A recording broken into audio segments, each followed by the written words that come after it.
Hello students, তোমাদের এই ছোট্ট চ্যানেল কম্পোস্টে তোমাদের স্বাগত জানাই। আশা করছি তোমরা সকলেই ভালো আছো এবং তোমাদের প্রিপারেশন ঠিকঠাক চলছে। আজকে তোমাদের জন্য লাস্ট ক্লাস এএনএম জিএনএম 2024 এর জন্য কম্পোস্ট আইতে লাস্ট ক্লাস। কি ক্লাস? সেটা হলো ফিজিক্যাল সায়েন্সের ম্যারাথন ক্লাস। তোমাদের লাইফ সায়েন্সের একটা ম্যারাথন ক্লাস দেওয়া হয়ে গিয়েছে, ফিজিক্যাল সায়েন্সের ম্যারাথন ক্লাস আজকে চলে আসলো। আশা করছি তোমরা লাইফ সায়েন্সেরটা সবাই দেখে নিয়েছো। তোমাদের কি রকম লেগেছে তোমরা অবশ্যই কমেন্ট বক্সে জানিয়ে দেবে। আর আজকে তোমরা এই ফিজিক্যাল সায়েন্সের কমপ্লিট ক্লাসটি দেখো। কোশ্চেন আসবে, ভিডিও পজ করবে, নিজের আগে সলভ করবে, তারপরেই সলিউশন দেখবে। ঠিক আছে, এটাই লাস্ট ক্লাস ধরে নাও, কারণ আজকে রাতে আর কালকে কোনো রকম ভিডিও লেকচার তোমাদের দেখা যাবে না। তাই তোমাদের জন্য এই ভিডিওটি আমি সকালবেলায় পোস্ট করে দিয়েছি, নাহলে কিন্তু দুটো ক্লাস, ঠিক আছে, এই ফিজিক্যাল সায়েন্সের ম্যারাথন ক্লাস এবং লাইফ সায়েন্সের ম্যারাথন ক্লাস আমি একসাথেই দিতে পারতাম, একই দিনে দিলাম না, কারণ ভিডিওগুলো বড় যেহেতু, তাই তোমরা একটা একটা করেই দেখে নাও, এতেই তোমাদের সুবিধা হবে। এখানে আমরা টোটাল 150টি থেকে বেশি প্রশ্ন নিয়ে এসেছি। প্রতিটি প্রশ্ন খুব ইম্পর্টেন্ট। এই 150টি প্রশ্ন করলেই সমস্ত টপিক মোটামুটি তোমাদের কমপ্লিট হয়ে যাবে। কী ধরনের প্রশ্ন আসতে পারে তোমাদের একটা আন্দাজ হয়ে যাবে। তাই বলছি তোমরা কমপ্লিট ক্লাসটি করবে। যদি ভালো লাগে তাহলে অবশ্যই লাইক করে দেবে, আর চ্যানেলটিকে সাবস্ক্রাইব করা না থাকলে অবশ্যই চ্যানেলটিকে সাবস্ক্রাইব করে দেবে। ঠিক আছে, আর এই ক্লাস পিডিএফ তোমরা কোথায় পাবে? পিডিএফটি পাবে তোমরা আমাদের টেলিগ্রাম চ্যানেল এবং হোয়াটসঅ্যাপ গ্রুপে। দুই গ্রুপের লিঙ্ক ডেসক্রিপশনে দেওয়া আছে। তোমরা গ্রুপে গিয়ে তোমাদের প্রয়োজনীয় পিডিএফগুলো তোমরা ডাউনলোড করে নিতে পারো। এই লাইফ সায়েন্স এবং ফিজিক্যাল সায়েন্সের ম্যারাথন ক্লাস যে দুটো দেওয়া হয়েছে, এই দুটো পিডিএফ তোমরা অবশ্যই ডাউনলোড করে নেবে। আর এক্সামের আগে, ঠিক আছে, এক্সাম হলের বাইরে তোমরা কিন্তু রিভিশন দিয়ে নেবে। ঠিক আছে, তাহলে তোমার মোটামুটি সমস্ত টপিক একবার করে রিভিশন দেওয়া হয়ে যাবে। চলো দেখে নিই প্রথম প্রশ্ন কি আছে। সবার প্রথম বলেছে নিচের কোনটি সবচেয়ে বড় একক? সবচেয়ে বড় একক পরিমাপের জন্য সবথেকে বড় একক কোনটি? অপশন দেওয়া আছে কিলোমিটার, আলোকবর্ষ, এইউ নাকি পারসেক। এখানে সঠিক উত্তর হবে অপশন নাম্বার ডি, পারসেক। ঠিক আছে, সবচেয়ে বড় একক হলো পারসেক। 1 পারসেক ইকুয়ালস টু কত হয়? 3.086 ইন্টু 10⁻16 মিটার। ঠিক আছে, তারপর 1 আলোকবর্ষ বা 1 light year, 1 light year equals to কত হবে? 9.46 ইন্টু 10⁻15 মিটার। আর এখানে দেখো এইউ দেওয়া আছে, অ্যাস্ট্রোনমিক্যাল ইউনিট। এই এইউ ইকুয়ালস টু কত হবে? 1.496 ইন্টু 10⁻11 মিটার। ঠিক আছে, পাওয়ারগুলো দেখে নেবে। এটা 10⁻16 দেওয়া আছে, তার মানে সব থেকে বড়, তারপর 10⁻15, তারপর 10⁻11। ঠিক আছে, চলো নেক্সট 2 নম্বর প্রশ্ন। তোমরা কিন্তু আগে নিজেরাই সলভ করবে, তারপরেই সলিউশন দেখবে। এটাই তোমাদের লাস্ট ক্লাস ধরে নাও ফিজিক্যাল সায়েন্সের। এরপরে তোমাদের আর ফিজিক্যাল সায়েন্সের কোনো পড়ার প্রয়োজন নেই, আর তোমাদের হাতে সময়ও থাকবে না যে তোমরা আবার নতুন করে কোনো ক্লাস দেখবে। দেখো 2 নম্বর প্রশ্ন বলেছে কোনটি ভেক্টর রাশি? অপশন দেওয়া আছে দ্রুতি, বেগ, কার্য নাকি শক্তি। এখানে সঠিক উত্তর হবে অপশন নাম্বার বি, বেগ। ঠিক আছে, ভেলোসিটি। ভেলোসিটি হলো এক ধরনের ভেক্টর কোয়ান্টিটি, এখানে ভি, ভেলোসিটির ভি, আর এই যে ভেক্টরের ভি, তাহলে বেগ হলো একটি ভেক্টর কোয়ান্টিটি। দ্রুতি নয়, কার্য নয়, শক্তিও নয়। ঠিক আছে, নেক্সট 3 নম্বর প্রশ্ন বলেছে দীপন প্রাবল্যের এসআই একক কি? দীপন প্রাবল্যের এসআই একক অপশন আছে ওয়াট, অ্যাম্পিয়ার, ক্যান্ডেলা নাকি লুমেন। 7 আমরা কোয়ান্টিটি পড়েছিলাম, 7টা ফিজিক্যাল কোয়ান্টিটি পড়েছি। সেই 7টা ফিজিক্যাল কোয়ান্টিটির মধ্যে দীপন প্রাবল্য কিন্তু একটা রাশি ছিল। এই রাশিটির একক কি? অপশানগুলো দেখে নিলে রাইট আনসার কী হবে? Option number C. ঠিক আছে, ক্যান্ডেলা হলো দীপন প্রাবল্যের এসআই একক। নেক্সট 4 নম্বর প্রশ্ন, এবং খুব ইজি একটা কোশ্চেন বলেছে এক ফার্মি হলো 10⁻10 মিটার, 10⁻15 মিটার, 10⁻12 মিটার নাকি 10⁻9 মিটার। এ ধরনের প্রশ্ন কিন্তু আসতেই পারে, কারণ তোমাদের এএনএম জিএনএম 2023-তে এসেছিল যে 1 ন্যানোমিটার ইকুয়ালস টু কত মিটার। তো এ ধরনের যদি প্রশ্ন রিপিট করে তো এক ফার্মি কিন্তু তোমাদের জন্য খুব ইম্পর্টেন্ট হয়ে যায়। এখানে তোমাদের সঠিক উত্তর কী হবে? অপশন নাম্বার বি, 10⁻15 মিটার হলো 1 ফার্মি। ঠিক আছে, সব থেকে ছোট এককের মধ্যে ধরা যেতে পারে। 5 নম্বর প্রশ্ন বলেছে ভারতীয় পরিসংখ্যান বিজ্ঞানের জনক কাকে বলা হয়, বা ভারতীয় পরিসংখ্যান বিজ্ঞানের জনক নামে কে পরিচিত? অপশন দেওয়া আছে আচার্য জগদীশচন্দ্র বসু, সত্যেন্দ্রনাথ বসু, আচার্য প্রফুল্লচন্দ্র রায় নাকি আচার্য প্রশান্তচন্দ্র মহালানবিশ। সঠিক উত্তর হয় তোমাদের অপশন নাম্বার ডি, আচার্য প্রশান্তচন্দ্র মহালানবিশ। ঠিক আছে, এটা হয়ে যাবে তোমাদের রাইট আনসার। দেখো এই যে কোশ্চেনটা এখানে দেওয়া আছে, এই কোশ্চেনটাতে কিন্তু বিজ্ঞানের সাথে শুধুমাত্র এই জায়গাটায় মিল আছে যে পরিসংখ্যান বিজ্ঞান এখানে বলা আছে। এই কোশ্চেনটা আমি কেন নিয়েছি? তোমাদের যে জিকের প্রশ্ন আসে 10টার মতন প্রশ্ন, সেই প্রশ্নে কিন্তু এ ধরনের কোশ্চেন আসে, যেটা আমি দেখলাম বিজ্ঞানেরই অধিকাংশ প্রশ্ন আসে, তার সাথে কিছু তোমাদের ইতিহাস এবং ভূগোলের কোশ্চেন মিক্স করা থাকে। তো আশা করছি যে লাইফ সায়েন্স এবং ফিজিক্যাল সায়েন্সের যে সমস্ত ক্লাস তোমরা করেছো সেগুলো দেখলেই জিকের মধ্যে যে সায়েন্সের পার্টটা আসে সেটা তোমরা সলভ করে নিতে পারবে। আর এক্সট্রা কিছু টপিক রয়েছে যেগুলো, যেমন এই কোশ্চেনটাকে আমরা ইতিহাসের মধ্যেও রাখতে পারি যে ভারতীয় পরিসংখ্যান বিজ্ঞানের জনক কাকে বলা হয়? আচার্য প্রশান্তচন্দ্র মহালানবিশ। তাই জন্যই কিন্তু এই প্রশ্নটা এখানে নেওয়া হয়েছে। ঠিক আছে, নেক্সট 6 নম্বর প্রশ্ন দেখো কি বলেছে। সূর্যের চারিদিকে পৃথিবীর প্রদক্ষিণ হলো, সূর্যের চারিদিকে যে পৃথিবী ঘোরে তার কক্ষপথে এই প্রদক্ষিণ করাটা কি ধরনের গতি? অপশন আছে চলন, বৃত্তীয় গতি, ঘূর্ণন গতি নাকি সরল দোল গতি। সঠিক উত্তর কি হবে? অপশন নাম্বার বি, বৃত্তীয় গতি। সূর্যের চারিদিকে পৃথিবীর যে প্রদক্ষিণ করে বা পৃথিবী যে ঘোরে, এটা একটা বৃত্তীয় গতি। আর এই যে সূর্যের চারিদিকে যে পৃথিবী ঘুরছে, এখানে কিন্তু পৃথিবী কোনোরূপ কার্য করছে না, কারণ অভিকেন্দ্র বল এবং সরণের মধ্যে যে আমাদের অ্যাঙ্গেল কোনটা সেটা কত? 90 ডিগ্রি। আর আমরা জানি যে সরণ আর বল, ঠিক আছে, এফ বল এবং সরণের মধ্যে অ্যাঙ্গেলটা যদি আমাদের 90 ডিগ্রি হয় তাহলে আমরা সেই বলকে কার্যহীন বল বলে থাকি। মনে পড়ছে তোমাদের? আমি কিন্তু এভাবেই তোমাদের প্রতিটি প্রশ্নে হালকা হালকা করে সমস্ত টপিকগুলো মেমোরাইজ করাতে যাব, তোমরা মেমোরাইজ করতে থাকবে, ঠিক আছে? নেক্সট 7 নম্বর প্রশ্ন বলেছে বেগ সময় লেখচিত্র ও সময় অক্ষের মধ্যে ক্ষেত্রফল যা নির্দেশ করে তা হলো। বেগ সময় লেখচিত্র আছে, সেই বেগ সময় লেখচিত্রের সময় অক্ষের মধ্যে ক্ষেত্রফল কি নির্দেশ করবে? অপশন আছে সরণ, বেগ, ত্বরণ নাকি মন্দন। দেখো আমরা জানি যে বেগ সমান সমান কি হবে? সরণ বাই সময়, ঠিক আছে? সরণ বাই সময়। এবারে সরণ সমান সমান কি হবে? বেগ গুণ সময়, ঠিক আছে? তাহলে বেগ আর সময় যে লেখচিত্র আছে সেই লেখচিত্রের এরিয়াটা হবে সরণকে নির্দেশ করবে। সঠিক উত্তর কী হবে আমাদের? অপশন নাম্বার এ। বুঝতে পারলে? ধরো এটা বেগ সময় লেখচিত্র, ঠিক আছে? এখানে ভি, এখানে টি। এবারে এই যে বেগ সময় লেখচিত্রের যে ক্ষেত্রফল আছে এই ক্ষেত্রফল কি নির্দেশ করবে? সরণকে নির্দেশ করবে, ঠিক আছে? চলো নেক্সট 8 নম্বর প্রশ্ন দেখা বলেছে রকেট কোন সংরক্ষণ সূত্র অনুযায়ী গতিশীল, বা রকেট প্রোপালশন, ঠিক আছে? রকেট প্রোপালশন কোন সূত্রের উপর নির্ভরশীল, বা কোন সূত্র অনুযায়ী রকেট প্রোপালশন হয়, বা রকেটকে এই যে ওড়ানো হয় এটা কোন সূত্রের উপর নির্ভর করে? অপশন আছে ভর, শক্তি, ভরবেগ নাকি আধান। মানে ভরের সংরক্ষণ সূত্র, শক্তির সংরক্ষণ সূত্র, ভরবেগের সংরক্ষণ সূত্র নাকি আধানের সংরক্ষণ সূত্র। সঠিক উত্তর কী হবে? অপশন নাম্বার সি, ভরবেগের সংরক্ষণ সূত্রের উপর ভিত্তি করেই রকেট প্রোপালশন বা রকেটকে উৎক্ষেপণ করা হয়। এছাড়াও রকেট উৎক্ষেপণের মধ্যে আরেকটা সূত্র কাজ করে, সেটা কি? নিউটনের তৃতীয় গতিসূত্র। কী ছিল? প্রতিটি ক্রিয়ার সমান এবং বিপরীত প্রতিক্রিয়া রয়েছে। মনে আছে তোমাদের? একেবারে। চলো নেক্সট 9 নম্বর প্রশ্ন দেখা বলেছে একটি বস্তুকে সোজা উপরের দিকে ছুঁড়ে দিলে সর্বোচ্চ অবস্থানে, একটা বস্তু নিচে আছে গ্রাউন্ড থেকে আমরা উপরের দিকে ছুঁড়ে দিলাম, এই যে সর্বোচ্চ স্থানে যখন এই বস্তুটি পৌঁছবে তখন তার বেগ এবং ত্বরণের মধ্যে কী কী মান পাওয়া যাবে? অপশন আছে বেগ শূন্য হবে, ত্বরণ শূন্য, বেগ শূন্য, ত্বরণ অশূন্য, বেগ অশূন্য, ত্বরণ শূন্য নাকি বেগ অশূন্য, ত্বরণ অশূন্য। অপশনগুলো ভালো মতো দেখে নাও, খুব ইম্পর্টেন্ট কোশ্চেন, ঠিক আছে? এই যে স্থিতিশক্তি, গতিশক্তি, সর্বোচ্চ স্থান, এই সমস্ত কিছুর উপরে কিন্তু তোমাদের ভৌতবিজ্ঞানে অনেকগুলো প্রশ্ন এসেছে। তাই এ ধরনের প্রশ্ন আজকে তোমরা যদি না পেরে থাকো তাহলে অবশ্যই শিখে নাও কীভাবে করতে হয়। দেখো একটি বস্তুকে সোজা উপরের দিকে যদি আমরা ছুঁড়ে দিই তাহলে সর্বোচ্চ স্থানে গিয়ে ভেলোসিটি ইকুয়ালস টু 0 হয়। তাই জন্য সর্বোচ্চ স্থানে কোনো বস্তুর গতিশক্তি কী হয়? শূন্য হয়। আর সর্বোচ্চ স্থানে যেহেতু গতিশক্তি শূন্য তাই স্থিতিশক্তি সব থেকে বেশি হবে। এবার এখানে আমাদের কোশ্চেনে বলেছে বেগ এবং ত্বরণের মধ্যে কী কী পরিবর্তন দেখা যাবে। দেখো ভেলোসিটি শূন্য মানে বেগ শূন্য, তাহলে অপশন নাম্বার সি এবং ডি কেটে দাও, বেগ অশূন্য দেওয়া আছে।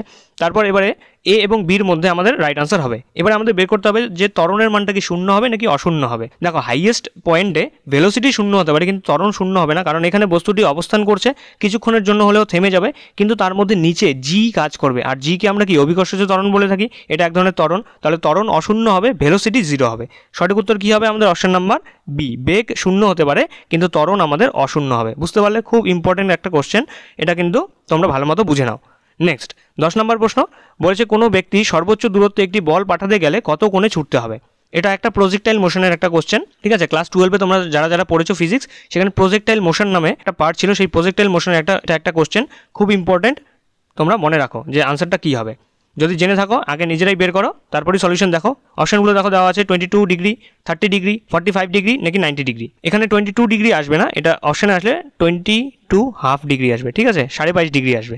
যাই হোক, সঠিক উত্তর হবে তোমাদের অপশন নাম্বার সি, 45 ডিগ্রি, ঠিক আছে? কোনো এক ব্যক্তি সর্বোচ্চ দূরত্বে কোনো বলকে পাঠাতে গেলে তাকে 45 ডিগ্রি কোণ করে বলটাকে ছুটতে হবে, ঠিক আছে? ধরো এই হলো গিয়ে একটা প্রজেক্টাইল, ঠিক আছে? যদি কোনো একটা বস্তুকে, এটা ধরো একটা বস্তু, এই বস্তুকে যদি 45 ডিগ্রি কোণ করে ছোড়ে তাহলে এই বস্তুটি সর্বোচ্চ দূরত্বে গিয়ে পড়বে, মানে এই যে রেঞ্জ, এই রেঞ্জটা হাইয়েস্ট হবে, ঠিক আছে? এবং ম্যাক্সিমাম হাইট পর্যন্ত হয়ে পৌঁছবে। এটা হাইটটাও হবে ম্যাক্সিমাম আর রেঞ্জটাও হবে ম্যাক্সিমাম। কত ডিগ্রি কোণ করে যদি ছোড়ে? 45 ডিগ্রি কোণ করে যদি ছোড়ে, ঠিক আছে? এটা তোমরা সরাসরি মনে রাখবে। চলো নেক্সট 11 নম্বর প্রশ্ন বলেছে কোন রাশিটির একক বলার ক্ষেত্রে প্রতি সেকেন্ড কথাটি দুবার আসবে। অপশন আছে বেগ, দ্রুতি, ভরবেগ নাকি ত্বরণ। মানে প্রতি সেকেন্ড, পার সেকেন্ড, মানে পার সেকেন্ড স্কোয়ার, এই কথাটি আসবে কার এককের মধ্যে? অপশনগুলো দেখে নিলে সঠিক উত্তর কী হবে? সঠিক উত্তর হবে তোমাদের অপশন নাম্বার ডি। ত্বরণের একক আমরা কি জানি? ত্বরণের একক বা অ্যাসিলারেশনের একক হলো মিটার পার সেকেন্ড স্কোয়ার, ঠিক আছে? এখানে দেখো সেকেন্ড স্কোয়ার আসছে, মানে প্রতি সেকেন্ড কথাটি দুবার আসছে। আমরা এটাকে এভাবে লিখতে পারি তো, মিটার বাই সেকেন্ড গুণ সেকেন্ড, তাহলে প্রতি সেকেন্ড, বাই সেকেন্ড মানে প্রতি সেকেন্ড, তাহলে প্রতি সেকেন্ড কথাটি দুবার আসছে ত্বরণের ক্ষেত্রে। ভরবেগের ক্ষেত্রে কিন্তু আসবে না, দ্রুতির ক্ষেত্রে তো মিটার পার সেকেন্ড আসে, এখানে একবারই আসবে। বেগের ক্ষেত্রেও মিটার পার সেকেন্ড একবারই আসে। আর ভরবেগ আমরা কি জানি? ভরবেগ আমরা জানি যে P equals to M V, P equals to M V. এখানে আসবে আমাদের কি? মাসের হলো গ্রাম, মিটার পার সেকেন্ড, এটা হয়ে যাবে আমাদের ভরবেগের একক। এখানেও দেখো সেকেন্ড একবার আসছে, বেগের ক্ষেত্রেও সেকেন্ড একবার আসছে, দ্রুতির ক্ষেত্রেও সেকেন্ড একবার আসছে, কিন্তু ত্বরণের ক্ষেত্রে নিচে সেকেন্ড দুবার আসছে, ঠিক আছে? নেক্সট 12 নম্বর প্রশ্ন বলেছে একটি চলন্ত বাস 10 কিলোমিটার পার ঘন্টা প্রাথমিক বেগে চলতে শুরু করে, বাসটি কতক্ষণ পর থেমে যাবে যদি মন্দন 25/18 মিটার পার সেকেন্ড স্কোয়ার হয়। সবার প্রথমে এখানে তোমরা এককটাকে দেখে নাও। আমাদের যে চলন্ত বাসের যে প্রাথমিক গতিবেগ দেওয়া আছে সেটা কিলোমিটার পার ঘন্টায় দেওয়া আছে। ফিজিক্সে কিন্তু তোমাদের কিলোমিটার পার ঘন্টায় আনসার বের করলে চলবে না, এখানে তোমাদের কিলোমিটার পার ঘন্টাটাকে মিটার পার সেকেন্ডে নিয়ে যেতে হবে।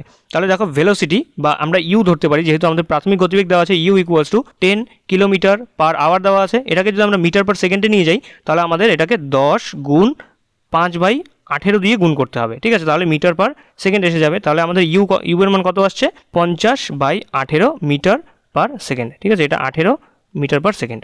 তোমরা এতটুকু তুলে নাও, বাকি পার্টটুকু আমি তারপর করিয়ে দিচ্ছি। তাহলে আমাদের ইউ এর মান কত বেরোলো, ইউ ইকুয়ালস টু 50/18। ঠিক আছে, 18 মিটার পার সেকেন্ড। এবারে আমাদের কি বলেছে যে বাসটি থেমে যাবে কতক্ষণ পরে। আমাদের অন্তিম ভেলোসিটি বা অন্তিম বেগ দেওয়া আছে 0। আমাদের এখানে মন্দন দেওয়া আছে, রিটার্ডেশন দেওয়া আছে 25/18 মিটার পার সেকেন্ড স্কোয়ার। আমাদের সময়টা বের করতে হবে। আমরা সূত্র জানি যে V equals to U minus এটি হবে, কারণ এখানে মন্দনের কথা বলা আছে তাই মাইনাস চিহ্ন হবে। ঠিক আছে, প্লাস হবে না। তাহলে ভি দেখো আমাদের অন্তিম ভেলোসিটি আমাদের 0 দেওয়া আছে, এখানে 0 লেখো। 0 ইকুয়ালস টু ইউ এর মান কত দেওয়া আছে আমাদের 50/18 মাইনাস এর মান দেওয়া আছে 25/18 ইন্টু টি। এবার এখান থেকে ক্যালকুলেট করার পরে আমাদের কত আসবে দেখো 25/18 টি ইকুয়ালস টু 50/18। এবার এই 18 কেটে দাও, 25 দিয়ে 50কে কাটলে 2, টি ইকুয়ালস টু আসছে 2 সেকেন্ড। দেখো আমাদের সঠিক উত্তর হবে অপশন নাম্বার বি 2 সেকেন্ড। বুঝতে পারলে কীভাবে করলাম? খুব ইজি কোশ্চেন কিন্তু। ঠিক আছে, শুধুমাত্র তোমাদের এখানে দুটো জিনিস চেক করতে হতো। কী কী? এক হলো প্রাথমিক আমাদের বেগ যেটা দেওয়া ছিল কিলোমিটার পার ঘন্টাতে, আর হলো বাসটি কতক্ষণ পর থেমে যাবে। থেমে যাবে মানে আমাদের অন্তিম ভেলোসিটি এখানে 0 ধরতে হবে। ঠিক আছে, এতটুকু যদি তোমরা বুঝতে পারতে তাহলে কিন্তু এটা সঠিক উত্তর তোমরা বের করতে পারতে। চলো নেক্সট 13 নম্বর প্রশ্ন বলেছে একটি বস্তুর গতিবেগ দ্বিগুণ হলে ভরবেগের কি পরিবর্তন হবে। অপশন দেওয়া আছে অর্ধেক হবে, 1/4 হবে, দ্বিগুণ হবে নাকি 4 গুণ হবে। একটি বস্তুর আমাদের গতিবেগ দ্বিগুণ করে দেওয়া আছে, তাহলে ভরবেগ কি হবে? আমরা ভরবেগের সূত্র কি জানি? P equals to M V. এবারে এম কি? Mass constant. মানে একটা বস্তু যদি দেওয়া থাকে, একটা 10 কেজি যদি ইট দেওয়া থাকে, সেই 10 কেজি ইটের ভর কিন্তু 10ই থাকবে। ঠিক আছে, ইটের যদি আমরা ভেলোসিটি দ্বিগুণ করে দিই তাহলে ভরবেগের মধ্যে কি পরিবর্তন দেখা যাবে? আমরা এটা লিখতে পারি যে পি ভ্যারাইজেস ভি, মানে মোমেন্টাম বা ভরবেগ ভেলোসিটির সাথে সমানুপাতিক। তাহলে ভেলোসিটি যেহেতু দ্বিগুণ বাড়ছে সেই হিসেবে আমাদের ভরবেগ অথবা মোমেন্টামও কিন্তু দ্বিগুণ হবে। সঠিক উত্তর কী হবে? Option number C. ঠিক আছে, তোমাদের যাদের যাদের ফিজিক্যাল সায়েন্সটাকে ভয় লাগে তোমরা যদি আজকের কমপ্লিট ক্লাসটি দেখে নাও, আশা করছি এখানে তোমাদের সমস্ত যে টপিক রয়েছে ইম্পর্টেন্ট টপিকগুলো, সেই সমস্ত ইম্পর্টেন্ট টপিক তোমাদের এখানে সলভ হবে। আর সেই সমস্ত টপিক থেকে যদি কোনো রকম প্রশ্ন আসে এক্সাম হলে তাহলে কিন্তু তোমরা সেগুলো সলভ করে দিয়ে আসতে পারবে। তোমাদের কোশ্চেন কয়টা থাকে? 20টা থাকে। তো আশা করছি এই কমপ্লিট ক্লাসটি যদি তোমরা দেখো, 150টা কোশ্চেনের যদি এই ভিডিওটি দেখো, এই ক্লাসটি করো, আশা করছি 20টির মধ্যে থেকে তোমরা 10টার মতন প্রশ্ন তো এমনিতেই সলভ করে দিয়ে আসতে পারবে। তাই তোমরা কমপ্লিট ভিডিওটি কিন্তু দেখবে, একদম স্কিপ করে দেখবে না, কারণ মাঝখানে আমি কি বলছি সেটা তোমাদের শুনতেই হবে। যদি না শোনো তাহলে বুঝতে পারবে না, আর তাতে তোমরা কোশ্চেন সলভও করতে পারবে না। ঠিক আছে, চলো নেক্সট 14 নম্বর প্রশ্ন বলেছে বস্তুর ওজন কোথায় সবচেয়ে বেশি হবে। অপশন দেওয়া আছে পৃথিবীর কেন্দ্রে, খনিগর্ভে, নিরক্ষীয় অঞ্চলে নাকি মেরু অঞ্চলে। বস্তুর ওজন মানে ওয়েট, বস্তুর ওয়েট কোথায় সব থেকে বেশি হবে? এখানে তোমাদের সঠিক উত্তর কি হবে? Option number D. ঠিক আছে, কারণ আমরা জানি নিরক্ষীয় অঞ্চলে অ্যাসিলেশন ডিউ টু গ্র্যাভিটি, জি এর মান যে আছে সেটা আমাদের অ্যাকচুয়াল জি এর মান থেকে কম হয়, আর মেরু অঞ্চলে জি এর মানটা অ্যাকচুয়াল জি এর মানের সমান হয়। আর আমরা জানি যে weight equals to M G, তাহলে মেরু অঞ্চলে যেহেতু জির মানটা কম তাই এখানে ওজন কম হবে, আর ওয়েট হলো গিয়ে এম জি। ঠিক আছে, মাস দেখো, মাস তো কনস্ট্যান্ট থাকবে। কোনো বস্তুর মাস তুমি মেরু অঞ্চলে নিয়ে যাও আর নিরক্ষীয় অঞ্চলে নিয়ে যাও, যে কোনো জায়গায় নিয়ে যাও, ভর তার সেমই থাকবে, শুধুমাত্র ওয়েট বা ভারের মধ্যে চেঞ্জ হবে। এবারে নিরক্ষীয় অঞ্চলে যেহেতু জি এর মান কম তাই এখানে টোটাল এম জির মানটা কম হবে, আর মেরু অঞ্চলে জি এর মানটা জি এর সমান, অর্থাৎ নিরক্ষীয় অঞ্চলে যে জির মান আছে তার থেকে কিন্তু মেরু অঞ্চলে জি এর মান বেশি, তাই মেরু অঞ্চলে ওজনটা বেশি হবে। আর এই যে পৃথিবীর কেন্দ্র যে আছে, পৃথিবীর কেন্দ্রে তো জি এর মান 0, তাই পৃথিবীর কেন্দ্রে কিন্তু কোনো বস্তুর ওজন থাকবে না, শুধুমাত্র কি থাকবে? ভর থাকবে। বোঝা গেল? নেক্সট 15 নম্বর প্রশ্ন বলেছে লিফটের ছাদ থেকে ঝোলানো স্প্রিং তুলায় বস্তু আটকে দিলে কখন স্প্রিং তুলার পার্ট শূন্য হবে। এটা একটা লিফট দেওয়া আছে। ঠিক আছে, এটা একটা লিফট, আর এই লিফটের মধ্যে এখানে একটা স্প্রিং তুলা যন্ত্র আটকানো আছে। এই স্প্রিং তুলা যন্ত্রের মধ্যে আবার একটা বস্তু আটকে দেওয়া আছে। এবার এই বস্তুটির কতটা ওজন সেটা তো এই স্প্রিং তুলা যন্ত্রতে রিডিং হবে, রিডিংটা দেখা যাবে। এই বস্তুর ওজন কখন এখানে মানে এই রিডিংয়ে আমরা শূন্য দেখতে পারবো। অপশন আছে লিফট ত্বরণ নিয়ে উপরে উঠলে, লিফট ত্বরণ নিয়ে নিচে নামলে, লিফট সমবেগে উঠলে বা নামলে, নাকি লিফট অভিকর্ষজ ত্বরণে নিয়ে নামলে। এখানে তোমাদের সঠিক উত্তর হয়ে যাবে অপশন নাম্বার ডি। ঠিক আছে, লিফট যদি অভিকর্ষজ ত্বরণ নিয়ে নামে তাহলে এই যে বস্তুটি এখানে আছে এই বস্তুটির ওজনটাকে আমরা 0 দেখতে পারবো। কোথায়? স্প্রিং তুলা যন্ত্রে। এখানে যে স্প্রিং তুলা যন্ত্র লাগানো আছে এই স্প্রিং তুলা যন্ত্রে এই বস্তুর ওজনটাকে আমরা শূন্য দেখতে পারবো। ঠিক আছে, অভিকর্ষজ ত্বরণ নিয়ে নামলে মানে ফ্রি ফল করবে, মানে তার যে নিচে নামার যে ত্বরণ সেটা জির সমান হয়ে যাবে, অর্থাৎ 9.8 অথবা 10 হয়ে যাবে। ঠিক আছে, বোঝা গেল? চলো নেক্সট 16 নম্বর প্রশ্ন বলেছে অসংনম্য তরলের প্রবাহী বেগ মাপতে ব্যবহৃত হয়। খুব ইম্পর্টেন্ট একটা কোশ্চেন, স্টার মার্ক দিয়ে রাখলাম। অসংনম্য তরলের প্রবাহী বেগ মাপতে আমরা কি ব্যবহার করে থাকি? অপশন আছে অ্যানিমোমিটার, অ্যামমিটার, ভেঞ্চুরিমিটার নাকি অ্যাল্টিমিটার। এখানে আমাদের সঠিক উত্তর কি হবে? অপশন নাম্বার সি, ভেঞ্চুরিমিটার আমরা ব্যবহার করে থাকি। আমরা ভেঞ্চুরিমিটার ব্যবহার করে থাকি। আর এই যে অ্যামমিটার আমরা প্রবাহ মাত্রা পরিমাপ করতে ব্যবহার করে থাকি। ঠিক আছে, চলো নেক্সট 17 নম্বর প্রশ্ন বলেছে ব্যারোমিটারের পারস্তম্ভের উচ্চতা হঠাৎ কমতে থাকলে, ব্যারোমিটার যে আছে ব্যারোমিটারের পারস্তম্ভ, ঠিক আছে, এরকম ধরো একটা স্তম্ভ থাকবে, এখানে পারদ ভরা থাকে, এই পারস্তম্ভের যদি উচ্চতাটা হঠাৎ করে কমতে শুরু করে তাহলে প্রকৃতির মধ্যে কি পরিবর্তন দেখা যেতে পারে? অপশন আছে প্রবল বৃষ্টিপাতের সম্ভাবনা হবে, ঝড়ের সম্ভাবনা হবে, বজ্রপাতের সম্ভাবনা হবে নাকি অল্প মাত্রার বৃষ্টিপাতের সম্ভাবনা হবে। এখানে আমাদের সঠিক উত্তর কি হবে? Option number B. ঠিক আছে, হঠাৎ করে যদি এই যে পারস্তম্ভের যে পারদের যে উচ্চতা সেটা যদি ডাউন হয়ে যায় তাহলে কি হবে? প্রকৃতিতে ঝড়ের সৃষ্টি হয়, মানে ঝড় দেখা দেবে, তার কিছুক্ষণ বাদে এমন একটা আবহাওয়ার সৃষ্টি হবে, চাপের চেঞ্জ হবে, যার জন্য এখানে পারস্তম্ভের যে পারদ আছে সেই পারস্তম্ভের উচ্চতা কমে যাবে, মানে সেখানে প্রেশারটা লো হয়ে যাবে, আশেপাশে প্রেশার হাই থাকবে। এবারে আমরা জানি যে বায়ু হাই প্রেশার থেকে লো প্রেশার দিকে যায়, তাহলে যেহেতু এখানে প্রেশার কম, যে জায়গাটাতে ব্যারোমিটারে পারস্তম্ভের উচ্চতাটা লো দেখাবে সেখানে চাপ কম, তাই আশেপাশের পারিপার্শ্বিকের উচ্চচাপ অঞ্চলগুলো থেকে কি হবে? হাওয়া জোরে জোরে সেই নিম্নচাপ অঞ্চলের দিকে ছুটে আসবে। এটাকে আমরা কি বলবো? ঝড়ের সম্ভাবনা। ঠিক আছে, নেক্সট 18 নম্বর প্রশ্ন দেখো কি বলেছে, গাড়িতে হাইড্রোলিক ব্রেক ব্যবহার করা হয় কোন নীতিতে? অপশন আছে আর্কিমিডিস নীতিতে, টরিসেলি নীতিতে, বার্নৌলি নীতিতে নাকি পাস্কালের নীতিতে। গাড়িতে হাইড্রোলিক ব্রেক, হাইড্রোলিক প্রেশার বা হাইড্রোলিক ব্রেক এই যে সমস্ত ব্যবহার করা হয়, এই হাইড্রোলিক ব্রেক এবং হাইড্রোলিক প্রেশার এগুলো কোন নীতির উপর কাজ করে বানানো হয়েছে? অপশনগুলো দেখে নিয়ে সঠিক উত্তর কি হবে? অপশন নাম্বার ডি, পাস্কালের নীতিতে। ঠিক আছে, তার জন্য দেখবে যে অনেক সময় যে যেখানে গাড়ি ওয়াশ করা হয় সেখানে যে জায়গাটাতে গাড়ি রাখা হয় সেই জায়গাটা পিস্টনটা, এখানে পিস্টন থাকে, এরকম অনেকটা দেখতে হয়, তোমরা দেখবে যেখানে গাড়ি ওয়াশ করে, গাড়িটাকে তোলার জন্য, ঠিক আছে, বা গাড়ি ঠিক করে যেখানে গ্যারাজের মধ্যে, এখানে ধরো একটা গাড়ি আছে, সেই গাড়িটাকে তোলার জন্য গাড়িটাকে বড় পিস্টনের উপর রাখে আর ছোট পিস্টনের এখানে ওরা কি করে? বল প্রয়োগ করে। এখানে কি হয়? কম বল প্রয়োগের মাধ্যমে আমরা ভারী জিনিসকে তুলতে পারি। এই যে প্রসেস, এই প্রসেসটা অ্যাকচুয়ালি পাস্কাল যে আছে বিজ্ঞানী, সেই পাস্কাল এই প্রসেসটি প্রথম আবিষ্কার করেছিলেন। এই পাস্কাল নীতির উপর ভিত্তি করেই গাড়ির যে হাইড্রোলিক ব্রেক, তারপর হাইড্রোলিক প্রেশার, যে জিনিসপত্র দাবানো হয় যে হাইড্রোলিক প্রেশারে, সেই হাইড্রোলিক প্রেশার এই নীতির উপর কাজ করেই বানানো হয়েছে। ঠিক আছে, নেক্সট 19 নম্বর প্রশ্ন দেখো কি বলেছে, কার্বনের সবচেয়ে কঠিন রূপভেদটি কি? মানে অ্যালোট্রপস। কার্বনের সবথেকে কঠিন অ্যালোট্রপস কোনটি? কার্বনের অ্যালোট্রপসগুলি কি কি? আমরা জানি গ্রাফাইট, হীরা, ফুলেরিন এগুলো পড়েছি।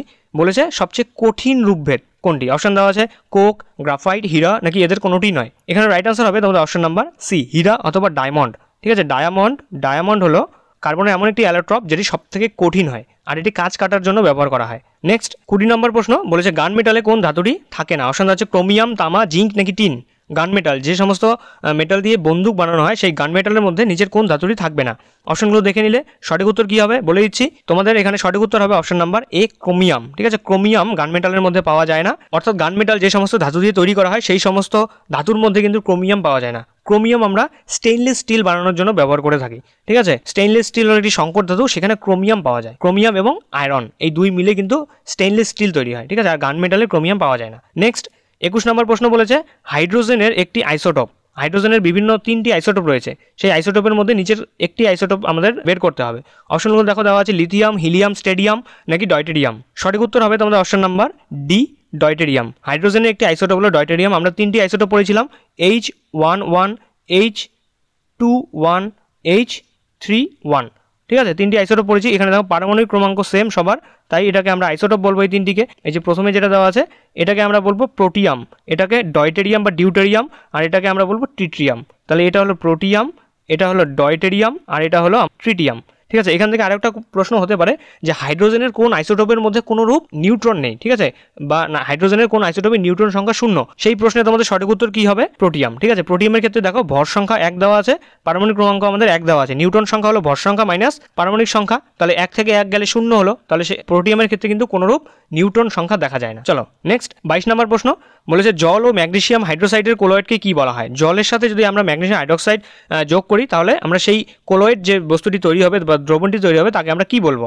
অপশন দেওয়া আছে aerosol, milk of magnesia, foam নাকি জেল। সঠিক উত্তর হবে তোমাদের option number B, milk of magnesia. তাহলে জলের সাথে যদি ম্যাগনেসিয়াম হাইড্রোক্সাইড যোগ করা হয় তারপর যে কোলয়েড দ্রবণটি তৈরি হবে তাকে আমরা মিল্ক অফ ম্যাগনেসিয়া বলে থাকি। নেক্সট 23 নম্বর প্রশ্ন বলেছে মিথাইল অরেঞ্জ ক্ষার দ্রবণে কোন বর্ণ ধারণ করে। মিথাইল অরেঞ্জ একটি ইন্ডিকেটর বা নির্দেশক। এই মিথাইল অরেঞ্জকে যদি আমরা ক্ষার দ্রবণে ব্যবহার করি তাহলে সেই মিথাইল অরেঞ্জের বর্ণ কী রূপ হবে। সাধারণত মিথাইল অরেঞ্জ অরেঞ্জ কালারের হবে, অরেঞ্জ কালারের হয়। এবারে ক্ষার দ্রবণে মিথাইল অরেঞ্জ কী কালারের হবে? অপশন দেওয়া আছে হলুদ, বর্ণহীন, কমলা নাকি লাল। এখানে তোমাদের সঠিক উত্তর হবে অপশন নাম্বার এ, হলুদ রঙের হবে। ঠিক আছে, মিথাইল অরেঞ্জ ক্ষার দ্রবণে হলুদ রঙের দেখতে হয়।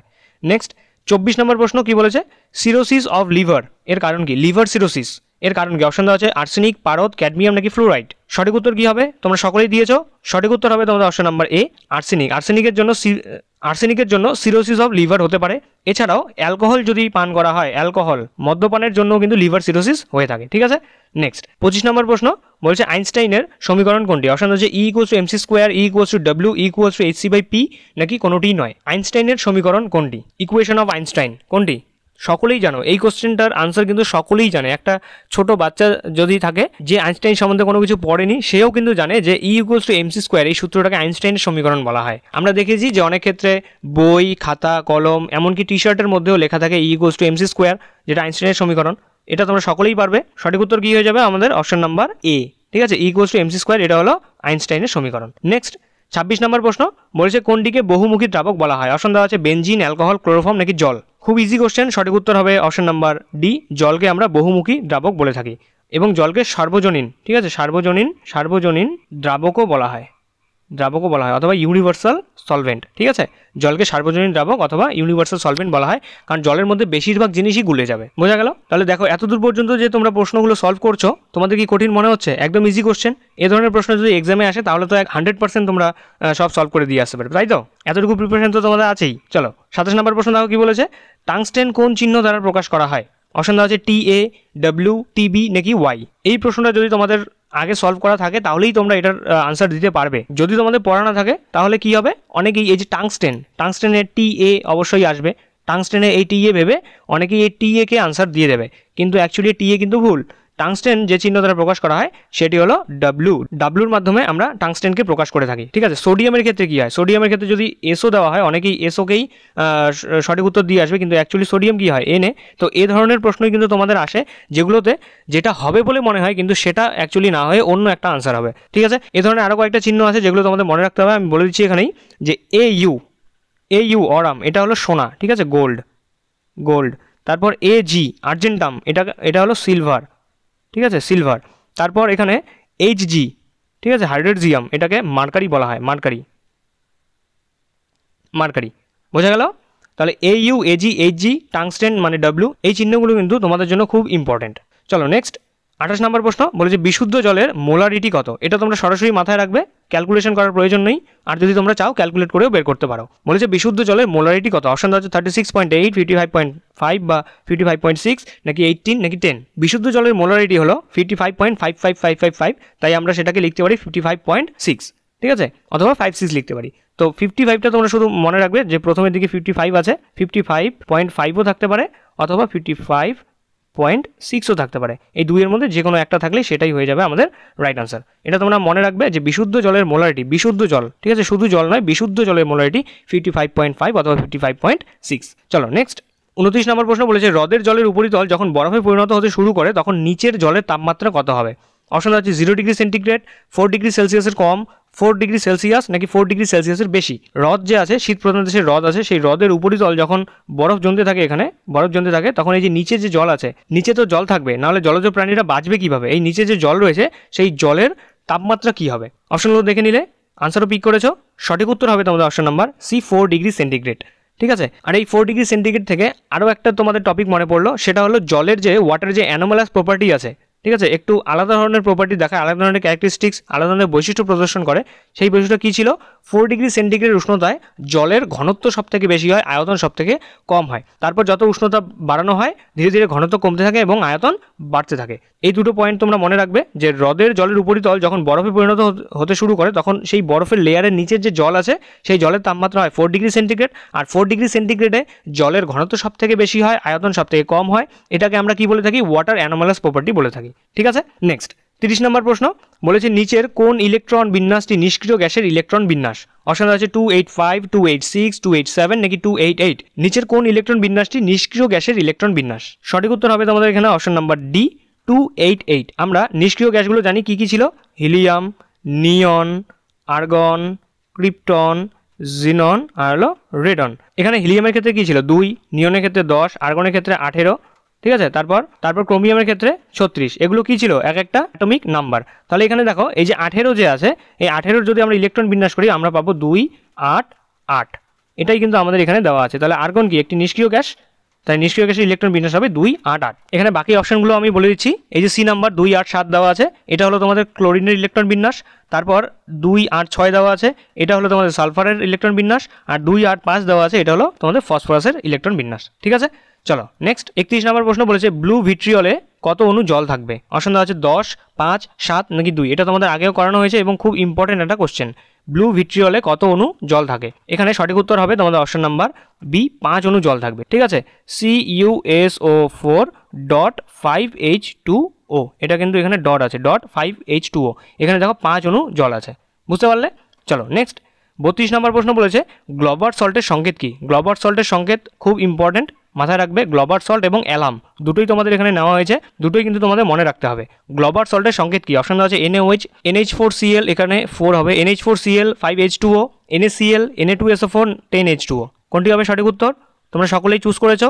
রাইট আনসার হবে তোমাদের অপশন নাম্বার ডি, Na2SO4.10H2O। এটা হলো গ্লোবার্ট সল্টের সংকেত। নেক্সট অম্লরাজ কাকে বলা হয়। অম্লরাজ হলো খুব ইজি এবং খুব ইম্পর্টেন্ট কোশ্চেন, এগুলো আমরা ছোটবেলার থেকেই এ ধরনের প্রশ্ন পড়ে আসছি। এ ধরনের প্রশ্নই কিন্তু তোমাদের এনএম জিএনএমে আসে। অম্লরাজ হলো, অপশনগুলো দেখে নাও, গাঢ় HCl ও গাঢ় HNO3 এর মিশ্রণ, লঘু HCl ও Mg এর মিশ্রণ, H2SO4 ও HNO3 এর মিশ্রণ, নাকি Cu ও Zn এর মিশ্রণ। সঠিক উত্তর হবে তোমাদের অপশন নাম্বার এ, ঠিক আছে। গাঢ় HCl এবং গাঢ় HNO3 এর মিশ্রণকে আমরা অম্লরাজ বা অ্যাকুয়া রেজিয়া বলে থাকি। এখানে HCl HNO3, ঠিক আছে, এদের অনুপাতটা কি থাকে 3:1। এটা কিভাবে মনে রাখবে, H একটা অ্যালফাবেট, C একটা অ্যালফাবেট আর হলো L একটা অ্যালফাবেট। এখানে 3টি অ্যালফাবেট আছে, তাই তো। আর এখানে HNO3 এটা বাদ দাও, যেখানে 3টি অ্যালফাবেট আছে সেখানে 3 লিখে দাও আর বাকিটাতে 1 লিখে দাও, তাহলে এখানে 3:1। চলো নেক্সট 34 নম্বর প্রশ্ন, এটাও খুব ইজি এবং তোমাদের করানো হয়েছে। বলেছে র্যানিডিডিন, ফ্যামিডিডিন প্রভৃতি হলো। অপশন দেওয়া আছে লবণ, এনজাইম, অক্সাইড নাকি অ্যান্টাসিড। এখানে সময় নষ্ট করবো না, সরাসরি উত্তর বলে দিচ্ছি, ডি হবে তোমাদের রাইট আনসার। র্যানিডিডিন এবং ফ্যামোডিডিন এই দুটি হলো অ্যান্টাসিড, ঠিক আছে, অম্লনাশক। যদি অম্বল হয়ে যায় তাহলে আমরা র্যানিডিডিন এবং ফ্যামোডিডিন এই দুই ওষুধ আমরা গ্রহণ করে থাকি। এছাড়াও এখন তো রয়েছে প্যান্টোপ্রাজল, অ্যাসিলগ, এই ধরনের কিছু ওষুধ রয়েছে। আগে কিন্তু এই র্যানিডিডিন এবং ফ্যামোডিডিন এই দুটি সবথেকে বেশি পপুলার অ্যান্টাসিড ছিল, ঠিক আছে। নেক্সট 35 নম্বর প্রশ্ন বলছে কিং অফ কেমিক্যাল বলা হয়। কিং অফ কেমিক্যাল, রসায়নের রাজা কাকে বলা হয়। অপশন আছে HNO3, H2SO4, NaOH নাকি HCl। দেখো অনেক প্রশ্ন দেখে তোমাদের মনে হতে পারে যে এগুলো প্রশ্ন তো আগেও হয়েছে, এখানেও করানো হচ্ছে। এই ম্যারাথন ক্লাস কিন্তু সেই জন্যই আনা হয়েছে যেখানে সব ইম্পর্টেন্ট কোশ্চেনগুলো থাকবে, মানে এখান থেকে যাতে তোমরা একাধিক প্রশ্ন পরীক্ষায় পেয়ে যাও সেই হিসেবেই বানানো হয়েছে। তো তোমাদের আগে যেগুলো কোশ্চেন করা হয়েছে সেগুলো তো ইম্পর্টেন্ট ছিল, তাই ইম্পর্টেন্ট কোশ্চেনগুলো এখানে কিন্তু রয়েছে, আগের প্রশ্নগুলো এখানে রয়েছে, ঠিক আছে। তাই তোমরা এই সমস্ত কথা না ভেবে তোমরা শুধুমাত্র সলভ করো কোশ্চেনগুলো। দেখো কোশ্চেনগুলো খুবই ইম্পর্টেন্ট রয়েছে, তোমাদের কিন্তু নিজের থেকেই সলভ করতে হবে। যদি নিজের থেকে সলভ করতে না পারো তাহলে কি বলছি, কিভাবে বোঝাচ্ছি সেটা মনোযোগ সহকারে শোনো। 35 নম্বর প্রশ্নে কি বলছে কিং অফ কেমিক্যাল বলা হয়। তোমরা দিয়েছো রাইট আনসার। সঠিক উত্তর হবে এখানে অপশন নাম্বার বি, H2SO4 বা সালফিউরিক অ্যাসিড, ঠিক আছে। সালফিউরিক অ্যাসিডকে আমরা কিং অফ কেমিক্যাল বা রসায়নের রাজা বলে থাকি, ঠিক আছে। ম্যারাথন ক্লাস এমনিতেই এখানে 150-র বেশি কোশ্চেন আছে, তো একটু তোমাদের স্পিডেই বলছি। যদি তোমাদের স্পিড বেশি মনে হয় তোমরা কিন্তু সেই হিসেবে ইউটিউবে তোমাদের অপশন দেওয়া আছে, সেই হিসেবে তোমরা স্পিডটাকে কিন্তু কন্ট্রোল করতে পারো। যদি স্পিড বেশি মনে হয় তাহলে তোমরা সেটাকে স্লো করে নিতে পারো, আর যদি তোমাদের কম মনে হয় তাহলে তোমরা সেটাকে ফাস্টও করে নিতে পারো। তোমাদের সুবিধা অনুযায়ী তোমরা ক্লাসটা দেখবে। চলো নেক্সট 36 নম্বর প্রশ্ন বলছে ক্ষার দ্রবণে ত্বক পুড়ে গেলে তাকে কি বলা হয়। ক্ষার দ্রবণ মানে বেসিক দ্রবণে যদি ত্বক পুড়ে যায় তাহলে আমরা তাকে কি বলবো। অপশন দেওয়া আছে acid burn, alkali burn, limestone নাকি ক্যান্সারস্টোন। সঠিক উত্তর হবে তোমাদের option number B, alkali burn, ঠিক আছে। আমরা ক্ষারকে অ্যালকালিও বলে থাকি, তাহলে ক্ষার দ্রবণে যদি ত্বক পুড়ে যায় তাহলে আমরা অ্যালকালি বার্ন বলে থাকি। অ্যালকালি হলো ক্ষার আর বার্ন হলো পুড়ে যাওয়া, তাহলে অ্যালকালি বার্ন হলো ক্ষার দ্রবণের মাধ্যমে যদি ত্বক পুড়ে যায় তাহলে তাকে আমরা অ্যালকালি বার্ন বলি। নেক্সট 37 নম্বর প্রশ্ন দেখো, বলেছে অ্যালামের সংকেত কি। অপশনগুলো দেখে নাও। আমরা গ্লোবার্ট সল্টের দেখলাম, সেখানে বলেছিলাম যে অ্যালামেরটাও দেখবো, কোশ্চেন চলে এসেছে। অ্যালামের সংকেত কি হবে, অপশনগুলো দেখে নাও তোমরা। K2SO4, Al2SO4 whole thrice, 24H2O, Al2SO4 whole thrice, .3CaHCO3 whole twice, নাকি H2O3, K2SO2, Al2O3।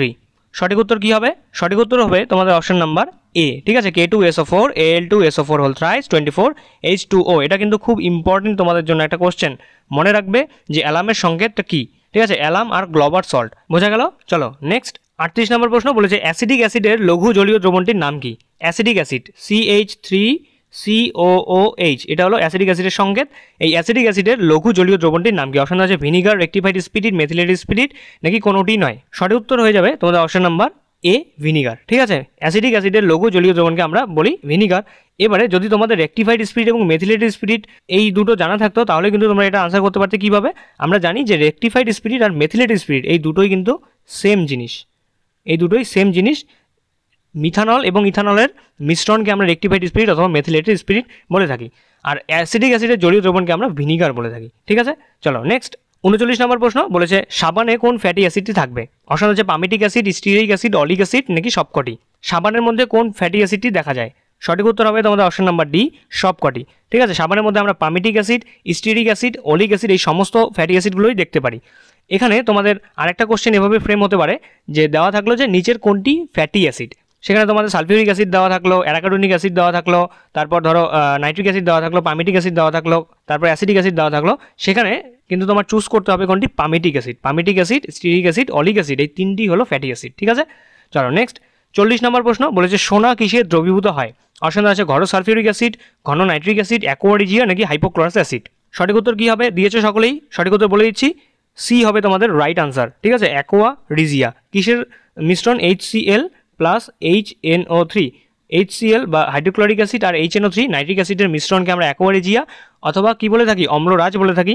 এই অম্লরাজ বা অ্যাকোয়ারিজিয়ার মধ্যেই সোনা দ্রবীভূত হয়, যেখানে HCl এবং HNO3 3:1 অনুপাতে থাকে। ঠিক আছে, চলো নেক্সট 41 নম্বর প্রশ্ন বলেছে এম ভরের একটি বস্তুকে ভূপৃষ্ঠ থেকে H উচ্চতায় রাখা হলে ভূপৃষ্ঠের সাপেক্ষে বস্তুটির স্থিতিশক্তি কী হবে? এম ভরের একটা বস্তু ভূপৃষ্ঠ থেকে H উচ্চতায় রাখা আছে, এটা হলো H ডিস্টেন্স, এখানে এম ভরের একটা বস্তু রাখা আছে, তাহলে কি বলছে ভূপৃষ্ঠের সাপেক্ষে বস্তুটির মধ্যে স্থিতিশক্তি কতটা হবে সেটা আমাদের বের করতে বলেছে। খুব ইজি কোশ্চেন, তোমাদের অনেকবার করানো হয়েছে যে কোনো বস্তুকে যদি ভূপৃষ্ঠ থেকে আমরা একটা নির্দিষ্ট উচ্চতায় নিয়ে যাই তাহলে সেখানে কি হবে? সেই বস্তুর মধ্যে স্থিতিশক্তি সঞ্চিত হবে, আর স্থিতিশক্তির ফর্মুলা আমরা জানি mgh। ঠিক আছে, এখানে আমাদের এইচটা হলো হাইট, জি হলো অভিকর্ষজ ত্বরণ, এম হলো গিয়ে ভর। এখানে আমাদের বলেছে যে এইচ উচ্চতায় নিয়ে যাওয়া হয়েছে, তার মানে এইচ এর মান এইচই হবে। রাইট আনসার হয়ে যাবে আমাদের অপশন নাম্বার বি। ঠিক আছে, সঠিক উত্তর হবে অপশন নাম্বার বি। এম ভরের একটি বস্তুকে ভূপৃষ্ঠ থেকে যদি আমরা এইচ উচ্চতায় নিয়ে যাই তাহলে ভূপৃষ্ঠের সাপেক্ষে বস্তুটির মধ্যে যে স্থিতিশক্তি সঞ্চিত হবে তার মান হবে mgh। এবারে যদি আমরা বলতাম যে এম ভরের একটি বস্তুকে ভূপৃষ্ঠ থেকে আমরা h/2 উচ্চতায় নিয়ে গেলাম তাহলে ভূপৃষ্ঠের সাপেক্ষে বস্তুর মধ্যে স্থিতিশক্তি কী হবে? h/2। এখানে h এর জায়গায় h/2 আসতো। ঠিক আছে, বোঝা গেল? খুব ইজি কোশ্চেন। এই সমস্ত প্রশ্ন কিন্তু তোমাদের করানো হয়েছে। এখানে যে সমস্ত প্রশ্ন নেওয়া হয়েছে সেগুলো কি একটুখানি ল্যাঙ্গুয়েজ চেঞ্জ করে দেওয়া আছে আর হালকা একটু টুইস্টেড করে দেওয়া আছে, এই ধরনের প্রশ্ন এখানে নেওয়া হয়েছে। এমনিতে কিন্তু সব প্রশ্নগুলো ইজি, সমস্ত কনসেপ্ট তোমাদের আগেই প্রশ্নের মাধ্যমে সলভ করানো হয়ে গিয়েছে। চলো নেক্সট 42 নম্বর প্রশ্ন দেখবো। বলেছে বল সরণ লেখচিত্রে ক্ষেত্রফল নির্দেশ করবে, অর্থাৎ F.S। এটাই তো বল সরণ লেখচিত্রের ক্ষেত্রফল, মানে এটা হলো কি এই যে এরকম, এটা হলো বল আর এটা হলো সরণ, সরণ বা কি ডিসপ্লেসমেন্ট বলে থাকি। তাহলে বল এবং সরণের যে ক্ষেত্রফল, ধরো এরকম একটা লেখচিত্র আছে, এই লেখচিত্র এই যে ক্ষেত্রফলটা, এই ক্ষেত্রফলটা কি নির্দেশ করবে? অপশন আছে বেগ, ত্বরণ, কার্য, নাকি ক্ষমতা। এটাও তোমাদের করানো হয়েছে। আমরা জানি যে W = F.S। এখানে F.S এর যে ক্ষেত্রফল সেটা কাকে নির্দেশ করবে? W কে, আর W হলো কি কার্য বা ওয়ার্ক ডান। সঠিক উত্তর কী হবে? Option number C. বোঝা গেল? চলো নেক্সট 43 নম্বর প্রশ্ন বলেছে সাম্যাবস্থায় কোনো বস্তুর, সাম্যাবস্থায় যখন কোনো বস্তু থাকবে তার মধ্যে স্থিতিশক্তির পরিমাণ কী হবে? অপশনগুলো দেখো দেওয়া আছে, স্থিতিশক্তি শূন্য হবে, স্থিতিশক্তি সর্বনিম্ন হবে, স্থিতিশক্তি সর্বোচ্চ হবে, নাকি গতিশক্তি সর্বনিম্ন হবে। সঠিক উত্তর কী হবে? অপশন নাম্বার বি, স্থিতিশক্তি সর্বনিম্ন হবে। যখন কোনো বস্তু সাম্যাবস্থায় থাকবে, ইকুইলিব্রিয়ামে থাকবে, তখন তার মধ্যে স্থিতিশক্তি কী হবে? সর্বনিম্ন হবে। বোঝা গেল? নেক্সট 44 নম্বর প্রশ্ন দেখো, এখানে একটা গ্রাফ দেওয়া আছে, এই গ্রাফটা আগে দেখে নাও তারপর কোশ্চেনটা পড়ো। আচ্ছা, কোশ্চেনটা দেখো এভাবে পড়ো যে এম ভরের একটি বস্তুর কণাকে 1 নং থেকে 2 নং, 2 নং এবং 3 নং চিহ্নিত ভিন্ন পথে এ থেকে বিতে নিয়ে যাওয়া হলো। ঠিক আছে, নিয়ে যেতে যে কৃতকার্য করা হলো সেই কৃতকার্যের পরিমাণ W1, W2 এবং W3। মানে এখানে আমাদের কৃতকার্য করতে হয়েছে W1, এখানে আমাদের কৃতকার্য করতে হয়েছে কোথায়? 2 নম্বরে। ধরো এটা 2 নম্বর আর এটা 3 নম্বর। ঠিক আছে, এখানে W2 আর এখানে আমাদের W3 কৃতকার্য করতে হয়েছে। তাহলে আমাদের যে ওয়ার্কডানগুলো যে রয়েছে, আমাদের যে কৃতকার্য করতে হয়েছে বিভিন্ন পথের মধ্যে, সেই কৃতকার্যের মধ্যে সম্পর্কটা কী হবে? অপশনগুলো দেখে নাও। কৃতকার্য 1 সব থেকে বেশি হবে, কৃতকার্য 2 সব থেকে কম, তারপর সবগুলোই সমান হবে, তারপর কৃতকার্য 2 সব থেকে বেশি হবে, তারপর কৃতকার্য 1 সব থেকে কম হবে, নাকি কৃতকার্য 3 সব থেকে বেশি হবে, কৃতকার্য 1 সব থেকে কম হবে। কোশ্চেনটা কীভাবে পড়বে তোমরা বুঝে গেলে যে m ভরের কোশ্চেনটা তোমরা কীভাবে পড়বে বুঝতে পারলে এভাবে যে m ভরের একটি বস্তুর কণাকে, ঠিক আছে, একটি বস্তুর কণাকে 1 নং 2 নং 3 নং চিহ্নিত ভিন্ন পথে এ থেকে বিতে নিয়ে যেতে আমাদের কৃতকার্য করতে হলো W1 W2 W3 যথাক্রমে। ঠিক আছে, তাহলে আমাদের এই W1 W2 W3 এর মধ্যে সম্পর্ক কী সেটা লিখতে হবে। আশা করছি তোমরা এতক্ষণে আনসার বের করে নিয়েছো। সঠিক উত্তর কী হবে? Option number B. ঠিক আছে, W1 W2 এবং W3 এই সবগুলি কিন্তু সেম হবে। ওয়ার্কডান কি? ওয়ার্কডান হলো স্টেট ডিপেন্ডেন্ট, ঠিক আছে, পজিশনের উপর ডিপেন্ড করে, পাথের উপর নয়। মানে আমাদের এ থেকে বিতে নিয়ে আসা হলো, এই পয়েন্ট দুটোই শুধু দেখবে যে এ থেকে শুরু হয়েছে বিতে নিয়ে এসেছে। এবারে তুমি কোন পথে নিয়ে যাও সেটা ম্যাটার করে না, শুধুমাত্র ইনিশিয়াল এবং ফাইনাল পজিশনটা ম্যাটার করে। বুঝতে পারলে? চলো নেক্সট 45 নম্বর প্রশ্ন দেখো, বলেছে অবাধে পতনশীল বস্তুর গতিশক্তি এবং স্থিতিশক্তির যোগফল কী হবে? অবাধে একটি বস্তু যখন নিচের দিকে পড়বে তখন তার গতিশক্তি এবং স্থিতিশক্তির যোগফল কী হবে? অপশন আছে ক্রমশ বাড়তে থাকবে, ক্রমশ কমতে থাকবে, প্রথমে কমবে তারপর বাড়বে, নাকি সবসময় ধ্রুবক থাকবে। এটা খুব ইন্টারেস্টিং এবং খুব একটা ভালো কোশ্চেন, তোমাদের অনেকবার করানো হয়েছে এবং এই টপিকের উপরে কিন্তু একাধিক প্রশ্ন তোমাদের এসেছে বিগত বছরগুলোতে। সঠিক উত্তর কী হবে বের করে নিয়েছো? রাইট আনসার হবে তোমাদের অপশন নাম্বার ডি, সবসময় ধ্রুবক থাকবে। ঠিক আছে, দেখো সর্বোচ্চ পজিশনে, ধরো এটা আমাদের ভূমি দেওয়া আছে আর এটা হাইয়েস্ট পজিশন দেওয়া আছে। ঠিক আছে, এই সর্বোচ্চ পজিশনে এখানে গতিশক্তি শূন্য হবে, স্থিতিশক্তি বেশি হবে। ধরে নিলাম যে গতিশক্তি হলো গিয়ে ই আর স্থিতিশক্তি হলো গিয়ে ইউ। এবারে এখানে ই এর মান, কাইনেটিক এনার্জি এখানে 0, শুধুমাত্র কী হবে? পোটেনশিয়াল এনার্জি থাকবে বা স্থিতিশক্তি থাকবে। তারপর এই বস্তুটি যখন নিচের দিকে এখানে একদম গ্রাউন্ডে এসে পৌঁছবে, এই পজিশনে এর কাইনেটিক এনার্জি থাকবে কিন্তু কোনো স্থিতিশক্তি থাকবে না। তাহলে দেখো একদম হাইয়েস্ট পজিশনে স্থিতিশক্তি আছে কিন্তু গতিশক্তি নেই, একদম লোয়েস্ট পজিশনে কি আছে? গতিশক্তি আছে কিন্তু কোনো স্থিতিশক্তি নেই। তাই এই দুইয়ের যোগফল কিন্তু সবসময়ই কী থাকে? ধ্রুবক থাকে। মানে টোটাল এনার্জি, আমরা যে জানি যে শক্তির সংরক্ষণ সূত্র, শক্তি না ধ্বংস করা যায়, নতুনভাবে তৈরি করা যায়, এটাই কিন্তু তার প্রমাণ। বোঝা গেল? চলো নেক্সট 46 নম্বর প্রশ্ন, বলেছে একটি বস্তুর প্রবণতা থাকে সর্বদা। একটি বস্তুর সর্বদা কিসের প্রবণতা থাকে? সর্বোচ্চ গতিশক্তিতে অবস্থান করার, সর্বোচ্চ স্থিতিশক্তিতে অবস্থান করার, সর্বনিম্ন স্থিতিশক্তিতে অবস্থান করার, নাকি সর্বনিম্ন তাপশক্তি বিকিরণ করা? একটি বস্তুর প্রবণতা থাকে সর্বদা, সঠিক উত্তর হবে তোমাদের অপশন নাম্বার সি, সর্বনিম্ন স্থিতিশক্তিতে অবস্থান করা। ঠিক আছে, আমরা জানি যে কোনো একটা বস্তুকে যদি আমরা উপরের দিকে ছুঁড়ে দিই তাহলে তার মধ্যে স্থিতিশক্তি বাড়তে থাকে, কিন্তু অ্যাকচুয়ালি কি বলটি তাই চায় যে সে উপরের দিকে উঠতে থাকবে? একেবারেই না। সে চায় যে উপর থেকে নিচে সে গ্রাউন্ডে এসে এক জায়গায় স্থির অবস্থায় থাকবে, এটাই তো বস্তুটি চায়। আর যেটা প্রকৃতির সপক্ষে হয় সেখানে কিন্তু স্থিতিশক্তি সর্বনিম্ন হবে, আর প্রকৃতির বিরুদ্ধে সেই কাজটি করতে হলে ওই বস্তুর মধ্যে স্থিতিশক্তি সঞ্চিত হতে থাকে। তাহলে সাধারণত কোনো বস্তু কি সাম্যাবস্থায় থাকতে চায়, আর সাম্যাবস্থায় কিন্তু স্থিতিশক্তি সর্বনিম্ন হয়। ঠিক আছে, বুঝতে পারলে? তাহলে একটি বস্তুর প্রবণতা থাকে সর্বদা সর্বনিম্ন স্থিতিশক্তিতে অবস্থান করা। নেক্সট 47 নম্বর প্রশ্ন, বলেছে একই তাপমাত্রায় দুটি বল ধাক্কা খেলে যে রাশিটি সংরক্ষিত থাকবে। একই তাপমাত্রা, উষ্ণতা সেম করে দেওয়া আছে, দুটি বল দেওয়া আছে, এই একটি দুটি বল, এই দুটি বল যদি একসাথে ধাক্কা খায় তাহলে নিচের কোন রাশিটি সংরক্ষিত থাকবে? অপশন আছে তাপমাত্রা, বেগ, রৈখিক ভরবেগ, নাকি গতিশক্তি। সঠিক উত্তর হবে তোমাদের অপশন নাম্বার সি, রৈখিক ভরবেগ বা লিনিয়ার মোমেন্টাম। তাহলে ধরো এই একটা বস্তু এদিকে আসছে, এই একটা বস্তু এইদিকে আসছে, এই দুই বস্তু যখন একসাথে কোলাইড করবে বা ধাক্কা খাবে তখন এদের মধ্যে কী হবে? রৈখিক ভরবেগ বা লিনিয়ার মোমেন্টাম যে আছে সেটা সংরক্ষিত থাকবে। ঠিক আছে, নেক্সট 48 নম্বর প্রশ্ন, বলছে ফারেনহাইট স্কেলে উষ্ণতা বৃদ্ধি দেওয়া আছে 36 ডিগ্রি ফারেনহাইট, তাহলে সেলসিয়াস স্কেলে উষ্ণতা বৃদ্ধি কত হবে? এটা একটা সূত্র আমি তোমাদের বলে দিচ্ছি, তোমরা তো এটা জানোই যে C/5 = F-32/9। এই সূত্রটা তোমরা সকলেই জানো আশা করছি, এটা তোমাদের করানো হয়েছে আগেও, আর এটা কিন্তু আমরা ক্লাস 9-10-এ পড়ে থাকি, সকলেই জানো। এবারে এখানে দেখো বলেছে উষ্ণতা বৃদ্ধি, এই উষ্ণতা বৃদ্ধি যদি লেখা থাকে তাহলে আমরা এখানে আর একটা সূত্র প্রয়োগ করব। সেই সূত্রটা কি? সেটা হলো ডেল্টা C/5 = ডেল্টা F/9। ঠিক আছে, এই সূত্রটা তোমরা মাথায় রাখবে। যদি আমাদের বৃদ্ধি বা কম, হ্রাস এই সমস্ত কিছু বলে তাহলে আমরা এই সূত্রটা প্রয়োগ করব, আর যদি আমাদের শুধু উষ্ণতা দেওয়া থাকে তাহলে আমরা এই প্রথম সূত্রটা ইউজ করে থাকবো। এবারে বলেছে যে ফারেনহাইট স্কেলে উষ্ণতা বৃদ্ধি দেওয়া আছে, এই যে ডেল্টা F এটা হলো ফারেনহাইট স্কেলে উষ্ণতার পরিবর্তন, আর ডেল্টা C দেওয়া আছে সেলসিয়াস স্কেলে উষ্ণতার পরিবর্তন। এবারে কোশ্চেনে আমাদের ফারেনহাইট স্কেলে উষ্ণতার বৃদ্ধি দেওয়া আছে, তাহলে উষ্ণতা বৃদ্ধি কি? উষ্ণতা পরিবর্তন। আর আমাদের বের করতে হবে সেলসিয়াস স্কেলে উষ্ণতা বৃদ্ধি মানে উষ্ণতা পরিবর্তন, মানে আমাদের ডেল্টা C বের করতে হবে, ডেল্টা F এর মান দেওয়া আছে। তাহলে এবারে লেখো যে ডেল্টা C = 5/9, ঠিক আছে, into delta F। Delta F এর মান কত দেওয়া আছে? Delta C = 5/9 into delta F এর মান দেওয়া আছে 36। 9 দিয়ে 36কে কাটো, এখানে আসবে 4, তাহলে এখানে উত্তর আসবে আমাদের 20 ডিগ্রি। ঠিক আছে, তাহলে ডেল্টা সি বা সেলসিয়াস স্কেলে উষ্ণতার যে বৃদ্ধি হবে সেটা হবে 20 ডিগ্রি সেন্টিগ্রেড। সঠিক উত্তর কী হবে? অপশন নাম্বার বি হয়ে যাবে আমাদের রাইট আনসার। বুঝতে পারলে কীভাবে করলাম? তাহলে যদি বৃদ্ধি দেওয়া থাকে তাহলে আমাদের ডেল্টার যে ফর্মুলাটা আছে সেই ফর্মুলাটা ইউজ করতে হবে।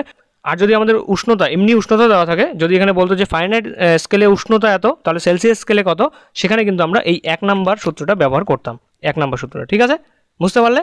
চলো নেক্সট 49 নম্বর প্রশ্ন দেখো, বলেছে কোন উষ্ণতায় সেলসিয়াস এবং ফারেনহাইট স্কেলের পার্ট সমান হবে? মানে Fahrenheit equals to centigrade, degree centigrade equals to degree Fahrenheit হবে কোন উষ্ণতাতে? অপশন দেওয়া আছে 40 degree Fahrenheit, -40 degree centigrade, 40 degree centigrade নাকি -42 ডিগ্রি ফারেনহাইট। খুব ইজি এবং খুব ইম্পর্টেন্ট একটা কোশ্চেন, এটা তোমরা মনে রাখবে, সরাসরি মনে রাখবে। এ ধরনের প্রশ্ন কিন্তু আসতেই পারে এবছর। মনে রাখবে যে -40 ডিগ্রি সেন্টিগ্রেড উষ্ণতায় ফারেনহাইট এবং সেলসিয়াস স্কেলের পার্ট সমান হবে। ঠিক আছে, মানে -40 ডিগ্রি সেন্টিগ্রেড উষ্ণতায় ফারেনহাইটে যা পার্ট দেবে সেলসিয়াসেও সেম পার্ট দেবে। ঠিক আছে, তাছাড়া যতগুলো উষ্ণতা আছে সমস্ত উষ্ণতায় কিন্তু সেলসিয়াস এবং ফারেনহাইটের কী হয়, আলাদা আলাদা মান পাওয়া যায়, কিন্তু -40 ডিগ্রি সেন্টিগ্রেডের ক্ষেত্রেই কিন্তু দুজনের একই পার্ট পাওয়া যায়। বোঝা গেল? নেক্সট 50 নম্বর প্রশ্ন বলেছে ভালো ক্যালোরিমিতিক তরলের প্রয়োজনীয় গুণ কি হতে হবে? ভালো ক্যালোরিমিতিক তরল যে থাকবে সেই তরলের প্রয়োজনীয় গুণ, মানে তার কোন গুণটা থাকতেই হবে? অপশন দেওয়া আছে নিম্ন স্ফুটনাঙ্ক, উচ্চ আপেক্ষিক তাপ, নিম্ন আপেক্ষিক তাপ নাকি রাসায়নিকভাবে সক্রিয়। সঠিক উত্তর হবে তোমাদের অপশন নাম্বার সি। ঠিক আছে, নিম্ন আপেক্ষিক তাপ। ভালো ক্যালোরিমিতিক তরলের নিম্ন আপেক্ষিক তাপ। ঠিক আছে, স্পেসিফিক হিট যে আছে, এই স্পেসিফিক হিটটাকে লোয়েস্ট হতে হবে, স্পেসিফিক হিট লো হতে হবে। বুঝতে পারলে? যদি কোনো তরলের নিম্ন আপেক্ষিক তাপ থাকে বা লো স্পেসিফিক হিট থাকে তাহলে সেটি ভালো ক্যালোরিমিতিক তরল হিসেবে ব্যবহার করা যেতে পারে। আমরা দেখো 50টি প্রশ্ন সলভ করে নিয়েছি। আমাদের যে সেট আজকে সেটের 1/3 পার্ট আমরা সলভ করে নিয়েছি। এই 50টি প্রশ্ন সলভ করা হয়ে গিয়েছে। তোমরা চাইলে একবার কিন্তু ভিডিওটি পজ করে একটু জল খেয়ে নিতে পারো। আমিও একটু জল খেয়ে নিই, তোমরা জল খেয়ে নাও, তারপর শুরু করছি আবার। চলো, তোমাদের একটা কথা বলে রাখি, পড়ার সময় কিন্তু সবসময় জল পাশে রাখবে। ঠিক আছে, জলের বোতল সবসময় পাশে রাখবে। আর এক্সাম হলে কিন্তু ভুল করেও জলের বোতল ছাড়া ঢুকবে না। জলের বোতল নিয়ে যাবে, কিন্তু জলের বোতলে যে সিলটা থাকবে সেই সিলটা যাতে বোতলে না থাকে, নাহলে আবার বোতলটা নিয়ে যেতে দেবে না। একটা বড় 1 লিটারের বোতল নেবে, সেই বোতলে যেন কোনো সিল না থাকে। ঠিক আছে, লেখালেখি কোনো না থাকে, এমন একটা ট্রান্সপারেন্ট বোতল নিয়ে কিন্তু তোমরা যেতেই পারো। এক্সাম হলে অবশ্যই তোমরা জল নিয়ে যাবে। চলো নেক্সট 11 নম্বর প্রশ্ন দেখি। বলেছে যে পদ্ধতিতে তাপ সঞ্চালনের জন্য কোনো পদার্থের প্রয়োজন হয় না সেটি হলো। অপশন আছে পরিবহন, পরিচলন, বিকিরণ নাকি যে কোনো একটি পদ্ধতি। কোন পদ্ধতিতে তাপ সঞ্চালন, মানে তাপ স্থানান্তরের জন্য, এক স্থান থেকে আরেক স্থানে তাপ নিয়ে যাওয়ার জন্য বা যাওয়ার জন্য কোনো পদার্থের বা মাধ্যমের প্রয়োজন হবে না? আমরা সকলেই জানি সঠিক উত্তর হবে অপশন নাম্বার সি, বিকিরণ। সূর্য থেকে যে পৃথিবীতে তাপ আসছে সেখানে কিন্তু কোনো মাধ্যমের প্রয়োজন হয় না। ঠিক আছে, বিকিরণ পদ্ধতিতে তাপ সঞ্চালনের জন্য কোনো রূপ মাধ্যমের প্রয়োজন হয় না। নেক্সট 12 নম্বর প্রশ্ন বলছে 2 টুকরো বরফকে সাদা এবং কালো কাপড়ে মুড়ে রাখা হয়েছে, কোনটির বরফ বেশি গলবে? 2 টুকরো বরফ আছে, ধরো এটা 1 টুকরো, 2 টুকরো বরফ। এবারে একটাকে আমরা সাদা কালারে মুড়ে দিয়েছি, ধরে নাও এটা সাদা, আর একটাকে আমরা কালো কালারে মুড়ে দিয়েছি, এই হলো কালো। ঠিক আছে, কালো কালারে মুড়ে দিলাম। এবারে বলেছে যে কোনটির বরফ বেশি গলবে, এই সাদার বেশি গলবে নাকি কালোর বেশি গলবে? তোমাদের কি মনে হয় কোনটা বেশি গলবে? তোমরা আগে চুজ করো, অপশন দিয়েছ। সঠিক উত্তর কি হবে? অপশন নাম্বার বি, কালো। ঠিক আছে, কালোর মধ্যে যে বরফটা থাকবে সেটা কিন্তু তাড়াতাড়ি গলবে। কারণ দেখো এই যে সাদা যে আছে, গরমের সময়ে, এই যে গ্রীষ্মকালে আমরা সাদা ড্রেস কেন পরে থাকি? কারণ সাদা ড্রেসে সূর্যের যে লাইট আসে, সূর্যের যে আলো আসে সেটা পুরোপুরি প্রতিফলিত হয়ে যায়, শোষিত হয় না। তার জন্য হিট যে আছে, হিটটা কম শোষণ করা হয়। আর কালো কাপড়ের ক্ষেত্রে কি হয়, কালো কাপড় সূর্যের যে আলো আছে সেই সূর্যের আলোর প্রতিটি আলোই শোষণ করে। যেহেতু প্রতিটি আলোই শোষণ করে তাই সেটি কিন্তু কালো রঙের হয়। আর সাদা আলো কি হয়, সাদা আলো প্রতিটি আলোকেই প্রতিফলিত করে। ঠিক আছে, একটাকেও শোষণ করে না, তাই সেই সাদা আলোকে আমরা সাদা দেখতে পারি। আর কালো প্রতিটি শোষণ করে, তাই কালোকে কালো দেখা যায়। এবারে যত বেশি আলো শোষণ করবে তার হিট তত বাড়বে, এবারে হিট যত বাড়বে বরফ ভিতরে তত বেশি গলতে থাকবে। তাই কালোর মধ্যে কিন্তু বরফ বেশি গলে যাবে অপেক্ষাকৃত সাদার থেকে। ঠিক আছে, চলো নেক্সট 53 নম্বর প্রশ্ন বলেছে বর্ষাকালের চেয়ে শীতকালে ভেজা কাপড় তাড়াতাড়ি শুকায় কেন? অপশন আছে উষ্ণতা বেশি থাকে, আর্দ্রতা বেশি থাকে, উষ্ণতা কম থাকে নাকি আর্দ্রতা কম থাকে। বর্ষাকালের চেয়ে শীতকালে ভেজা কাপড় তাড়াতাড়ি শুকায়, এর কারণ কি কি? সি এবং ডি, উষ্ণতা কম থাকবে এবং আর্দ্রতা কম থাকবে, এই জন্যই শীতকালে ভেজা কাপড় তাড়াতাড়ি শুকায়। ঠিক আছে, নেক্সট 54 নম্বর প্রশ্ন বলেছে শীতের দেশে মোটর গাড়ির রেডিয়েটারে জলের সাথে কি মেশানো হয়? মোটর গাড়ির রেডিয়েটারে জল ব্যবহার করা হয় কিসের জন্য? কুল্যান্ট হিসেবে, যাতে ইঞ্জিনটা ঠান্ডা থাকে। সেই ইঞ্জিন ঠান্ডা করার জন্য রেডিয়েটারে আমরা জল ব্যবহার করে থাকি। এবারে শীতের দেশে যেখানে প্রচণ্ড পরিমাণ ঠান্ডা পড়ে সেখানে কি বরফ তো জমে যায়। এবারে যদি রেডিয়েটারের ভিতরে জল থাকে সেই জলও জমে যাবে, আর জল যদি জমে যায় তাহলে রেডিয়েটার কাজ করবে না। আর আমরা জানি যে জল যদি বরফে পরিণত হয় এর কি হয়, আয়তন প্রসারণ হয়। আয়তন প্রসারণ হলে রেডিয়েটর ভেঙে যেতে পারে। তাই সেই জল যাতে বরফে পরিণত না হয় সেই জন্য আমরা জলের সাথে কী ব্যবহার করে থাকি? অপশন আছে গ্লিসারিন, কেরোসিন, পেট্রোল নাকি ডিজেল। সঠিক উত্তর হবে অপশন নাম্বার এ, গ্লিসারিন ব্যবহার করে থাকি। ঠিক আছে, গ্লিসারিন তো জমবে না, তাই এই জলের সাথে যদি আমরা গ্লিসারিন মিশিয়ে দিই তাহলে জল বরফে পরিণত হবে না, আর রেডিয়েটরে জল কুলেন্ট হিসেবে ব্যবহার হতে থাকবে। চলো নেক্সট 55 নম্বর প্রশ্ন বলেছে তাপমাত্রা বৃদ্ধি পাওয়ার সঙ্গে দ্রাব্যতা কমে যায়, এরূপ যৌগ কি? আমরা সাধারণত জানি যে তাপমাত্রা যত বাড়াবো কোনো বস্তুর দ্রাব্যতা বা কোনো যৌগের দ্রাব্যতা কী হয়, বেড়ে যায়। কিন্তু এক্সেপশন দেখা যায় যে তাপমাত্রা বৃদ্ধি পাওয়ার সাথে সাথে দ্রাব্যতা কমে। কার ক্ষেত্রে বা কোন যৌগের ক্ষেত্রে দ্রাব্যতা কমে যায়? অপশন দেওয়া আছে সোডিয়াম ক্লোরাইড, কলিচুন, গ্লোবার সল্ট নাকি সোডিয়াম কার্বনেট। সঠিক উত্তর হবে তোমাদের অপশন নাম্বার বি, কলিচুন। ঠিক আছে, CaOH হোল টুয়াইস বা ক্যালসিয়াম হাইড্রক্সাইড যে আছে, এই ক্যালসিয়াম হাইড্রক্সাইডের দ্রাব্যতা কমে যাবে উষ্ণতা বৃদ্ধি পাওয়ার সাথে সাথে। খুব ইম্পর্টেন্ট একটা কোশ্চেন, সরাসরি মাথায় রাখবে। চলো নেক্সট 56 নম্বর প্রশ্ন বলছে কম্পাঙ্ক দেওয়া আছে n, মানে আমাদের কি দেওয়া আছে, এটা ফ্রিকোয়েন্সি দেওয়া আছে, পর্যায়কাল দেওয়া আছে t, এর মধ্যে সম্পর্ক কি? n আর t এর মধ্যে কি সম্পর্ক? অপশন দেওয়া আছে n = t, n = 1/t, n = t square নাকি n = 1/t স্কোয়ার। খুব ইজি একটা কোশ্চেন। কম্পাঙ্ক বা পর্যায়কালের মধ্যে যে সূত্র সেটা হলো option number B, n = 1/t, n = 1/t অথবা t = 1/n। এটাই হলো কম্পাঙ্ক আর পর্যায়কালের মধ্যে সম্পর্ক। ঠিক আছে, এখানে আরেকটা সূত্র মনে রাখবে, সেটা হলো v = n ল্যামডা। ঠিক আছে, v = n ল্যামডা, এটা কিন্তু খুব ইম্পর্টেন্ট একটা সূত্র। যদি আমাদের ভেলোসিটি দেওয়া থাকে, আমাদের তরঙ্গ দৈর্ঘ্য দেওয়া থাকে, আর আমাদের বের করতে বলে যে কম্পাঙ্ক কত হবে, সেক্ষেত্রে কিন্তু আমরা এই সূত্রটা প্রয়োগ করব। এখানে আমাদের যে কোনো দুটোর মান দেওয়া থাকবে, আমাদের একটিকে বের করতে হবে। ঠিক আছে, সেটা হতে পারে তোমাদের ভেলোসিটি বের করতে হবে, সেটা হতে পারে তোমাদের কম্পাঙ্ক, সেটা হতে পারে তরঙ্গ দৈর্ঘ্য। সূত্রটা কিন্তু খুব ইম্পর্টেন্ট, তোমরা মনে রাখবে যে v = n ল্যামডা। বোঝা গেল? নেক্সট 57 নম্বর প্রশ্ন বলেছে সনক হলো শব্দের, শব্দ চ্যাপ্টার যে ছিল সেই শব্দ চ্যাপ্টারে সনক যে শব্দটি, এই শব্দটি পড়েছি। সনক হলো শব্দের কি? অপশন দেওয়া আছে কম্পন, বিস্তার, প্রতিফলক নাকি উৎস। সঠিক উত্তর কি হবে? অপশন নাম্বার ডি, সনক হলো শব্দের উৎস। ঠিক আছে, যেখান থেকে শব্দ উৎপত্তি লাভ করে সেটাকে আমরা সনক বলে থাকি। নেক্সট 58 নম্বর প্রশ্ন বলেছে 1.7 মিটার তরঙ্গ দৈর্ঘ্য বিশিষ্ট শব্দ বায়ু মাধ্যমে 340 মিটার/সেকেন্ড বেগে অগ্রসর হলে কম্পাঙ্ক কত হবে? দেখো বলার সাথে সাথেই প্রশ্ন চলে এসেছে। তোমাদের এখানে কি কি দেওয়া আছে? তরঙ্গ দৈর্ঘ্য দেওয়া আছে, আর আমাদের ভেলোসিটি বা গতিবেগ দেওয়া আছে, বের করতে হবে আমাদের কম্পাঙ্ক। কী সূত্র বলেছিলাম? যে v = n ল্যামডা। যেভাবে এখানে আমি করাচ্ছি এভাবেই কিন্তু তোমাদের এক্সামে সলভ করতে হবে অঙ্কগুলো, কারণ সময় তোমাদের হাতে বেশি থাকবে না। কোশ্চেন পড়ার সাথে সাথেই যেন সেই ফর্মুলাটা তোমার মাথায় আসে, এমনভাবেই তোমাদের প্র্যাকটিস করতে হবে। তোমাদের কোশ্চেন সলভ করার যে ইম্পর্টেন্ট 13 পয়েন্টের উপরে যে ভিডিওটি পাঠিয়ে দিয়েছিলাম, সেই ভিডিওতে কিন্তু আমি বলেছি যে প্রতিটি প্রশ্নের কি পয়েন্ট থাকে। এখানে যেমন কি পয়েন্ট কী ছিল? তরঙ্গ দৈর্ঘ্য, বেগ আর হলো কম্পাঙ্ক। এই তিনের মধ্যে সূত্র কি? এই তিনটি যদি সার্কেল করা থাকে তাহলে বুঝতে পারবে যে তরঙ্গ দৈর্ঘ্য, বেগ এবং কম্পাঙ্ক রয়েছে, এমনই একটা সূত্র আমার এখানে প্রয়োগ করতে হবে। তাই সাথে মাথায় চলে আসলো v = n ল্যামডা। এখানে ভির মান আমাদের দেওয়া আছে 340 লিখলে, তারপর আমাদের n এর মান বের করতে হবে কম্পাঙ্ক, আর এখানে ল্যামডার মান আমাদের দেওয়া আছে 1.7 মিটার। তাহলে n = কত হচ্ছে?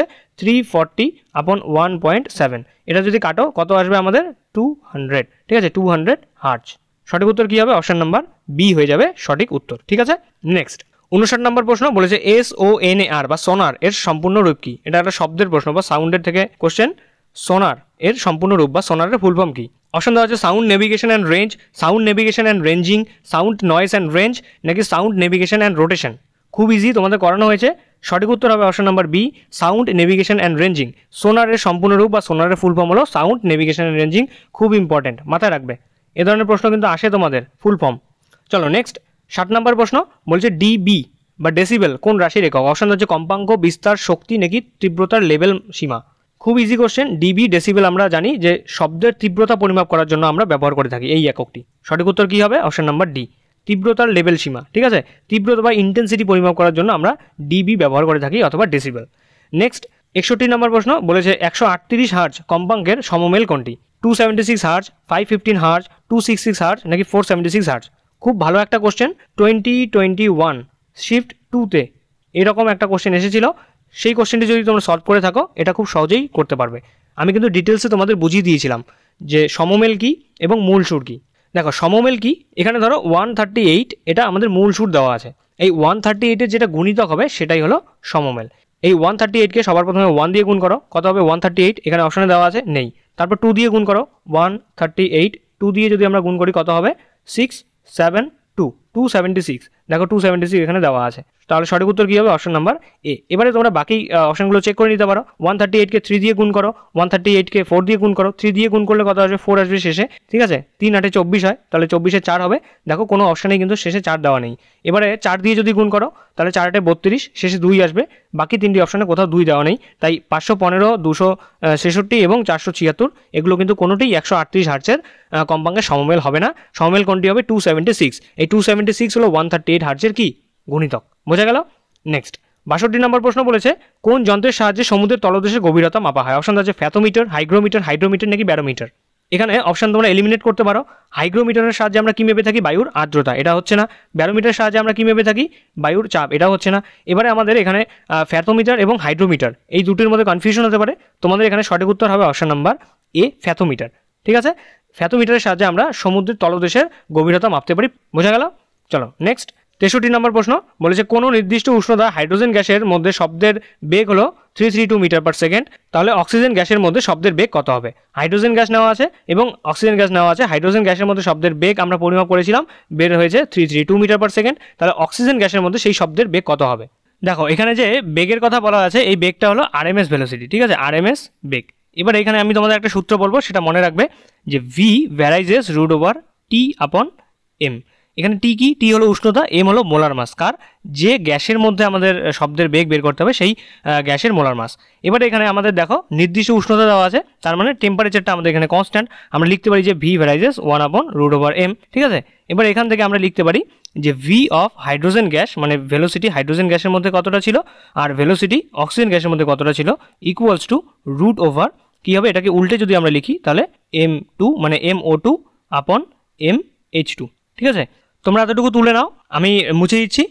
দেখো কীভাবে করবো। সূত্রটা আমাদের সবার উপরে দেওয়া ছিল হাইড্রোজেন গ্যাসের মধ্যে শব্দের বেগ, সেটা লিখে নাও 332, আর আমাদের বের করতে হবে অক্সিজেন গ্যাসের মধ্যে শব্দের বেগ, সেটা হলো VO2 equals to root over দেওয়া ছিল আমাদের প্রথমে অক্সিজেনের মোলার মাস কত 32 আর হাইড্রোজেনের মোলার মাস কত 2, তাহলে 2 দিয়ে 32কে কাটলে এখানে 16 আসবে, রুট ওভার 16 মানে 4, তাহলে VO2 ইকুয়ালস টু কত আসবে 332 আপন 4।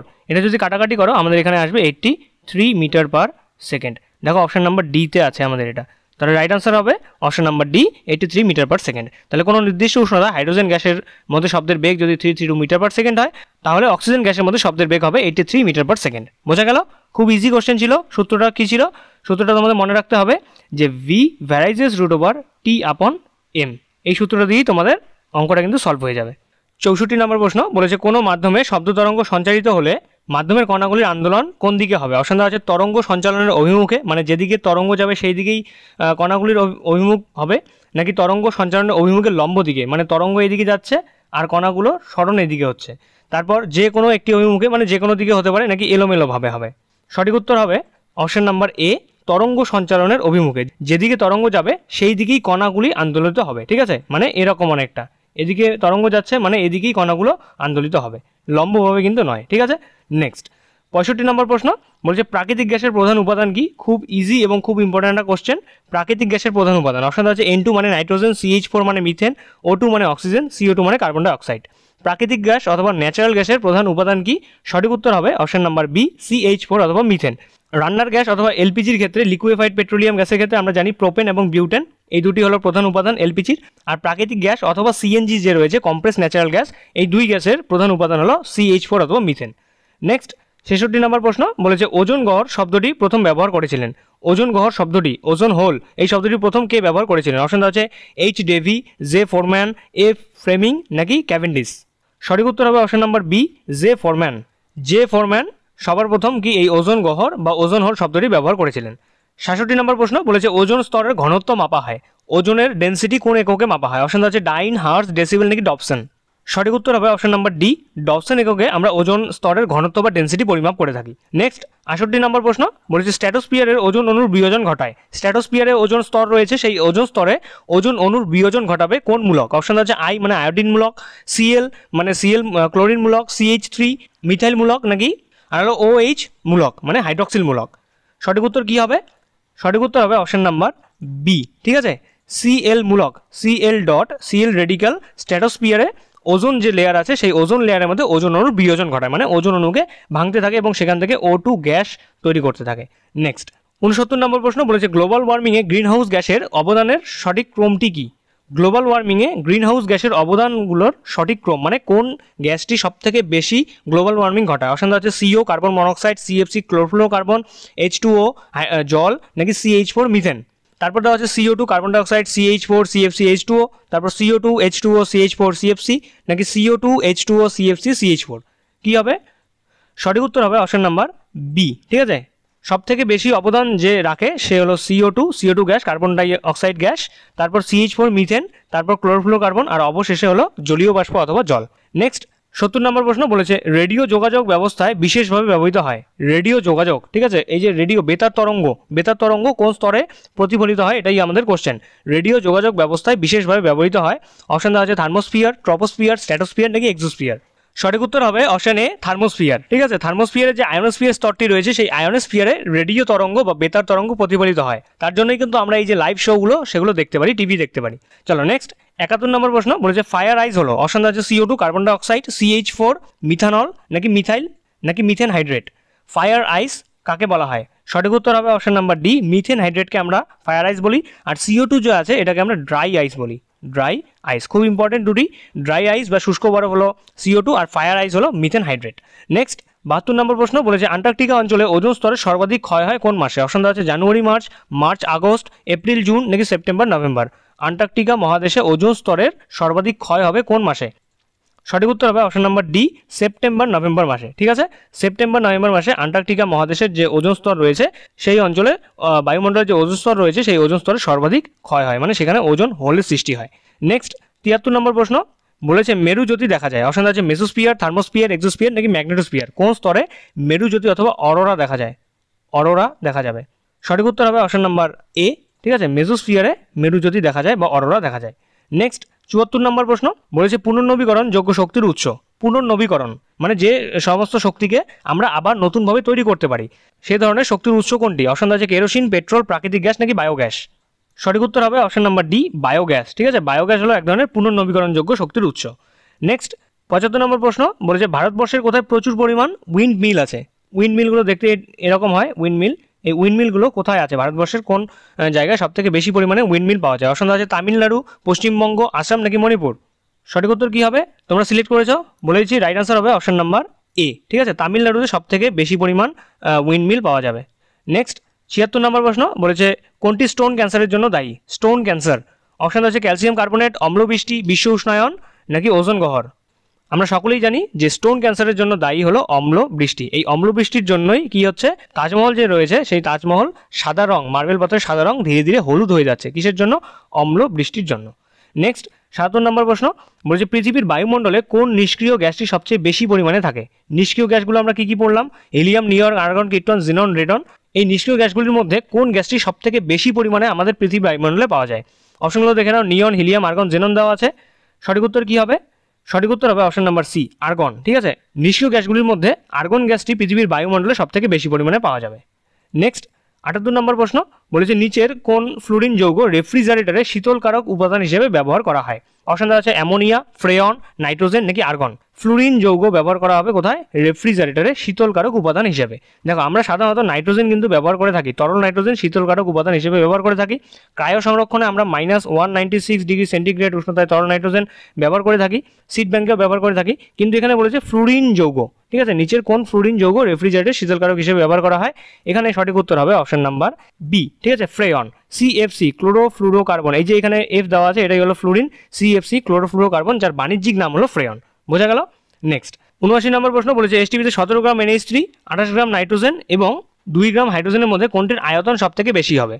এই কোশ্চেনটি করতে হলে সবার প্রথমে এই যে NH3 অ্যামোনিয়া দেওয়া আছে, N2 নাইট্রোজেন দেওয়া আছে আর H2 হাইড্রোজেন দেওয়া আছে, এদের মোল সংখ্যাটা আমাদের বের করতে হবে। দেখো NH3-র কী হবে? NH3-র মোলার ভর বা মোলার মাস কত হবে? 17। তারপর N2-র মোলার মাস আমাদের জানা আছে 28, আর হাইড্রোজেনের মোলার মাস জানা আছে আমাদের 2। এবারে আমরা মোল সংখ্যা কীভাবে বের করি? মোল সংখ্যা হলো গিভেন ওয়েট যেটা দেওয়া আছে বাই অ্যাটমিক ওয়েট, তাই তো? এবারে গিভেন ওয়েট দেখো NH3-র ক্ষেত্রে দেওয়া আছে 17, আর তার আমরা অ্যাটমিক ওয়েটও বা মোলার মাসও আমরা জানি যে 17। তাহলে দেখো NH3, N2 আর H2 সবার ক্ষেত্রে কিন্তু মোল সংখ্যা 1 বেরোচ্ছে। আর আমরা জানি যে 1 মোল যে কোনো গ্যাসের আয়তন কত হয়? 22.1 4 লিটার, তাই তো?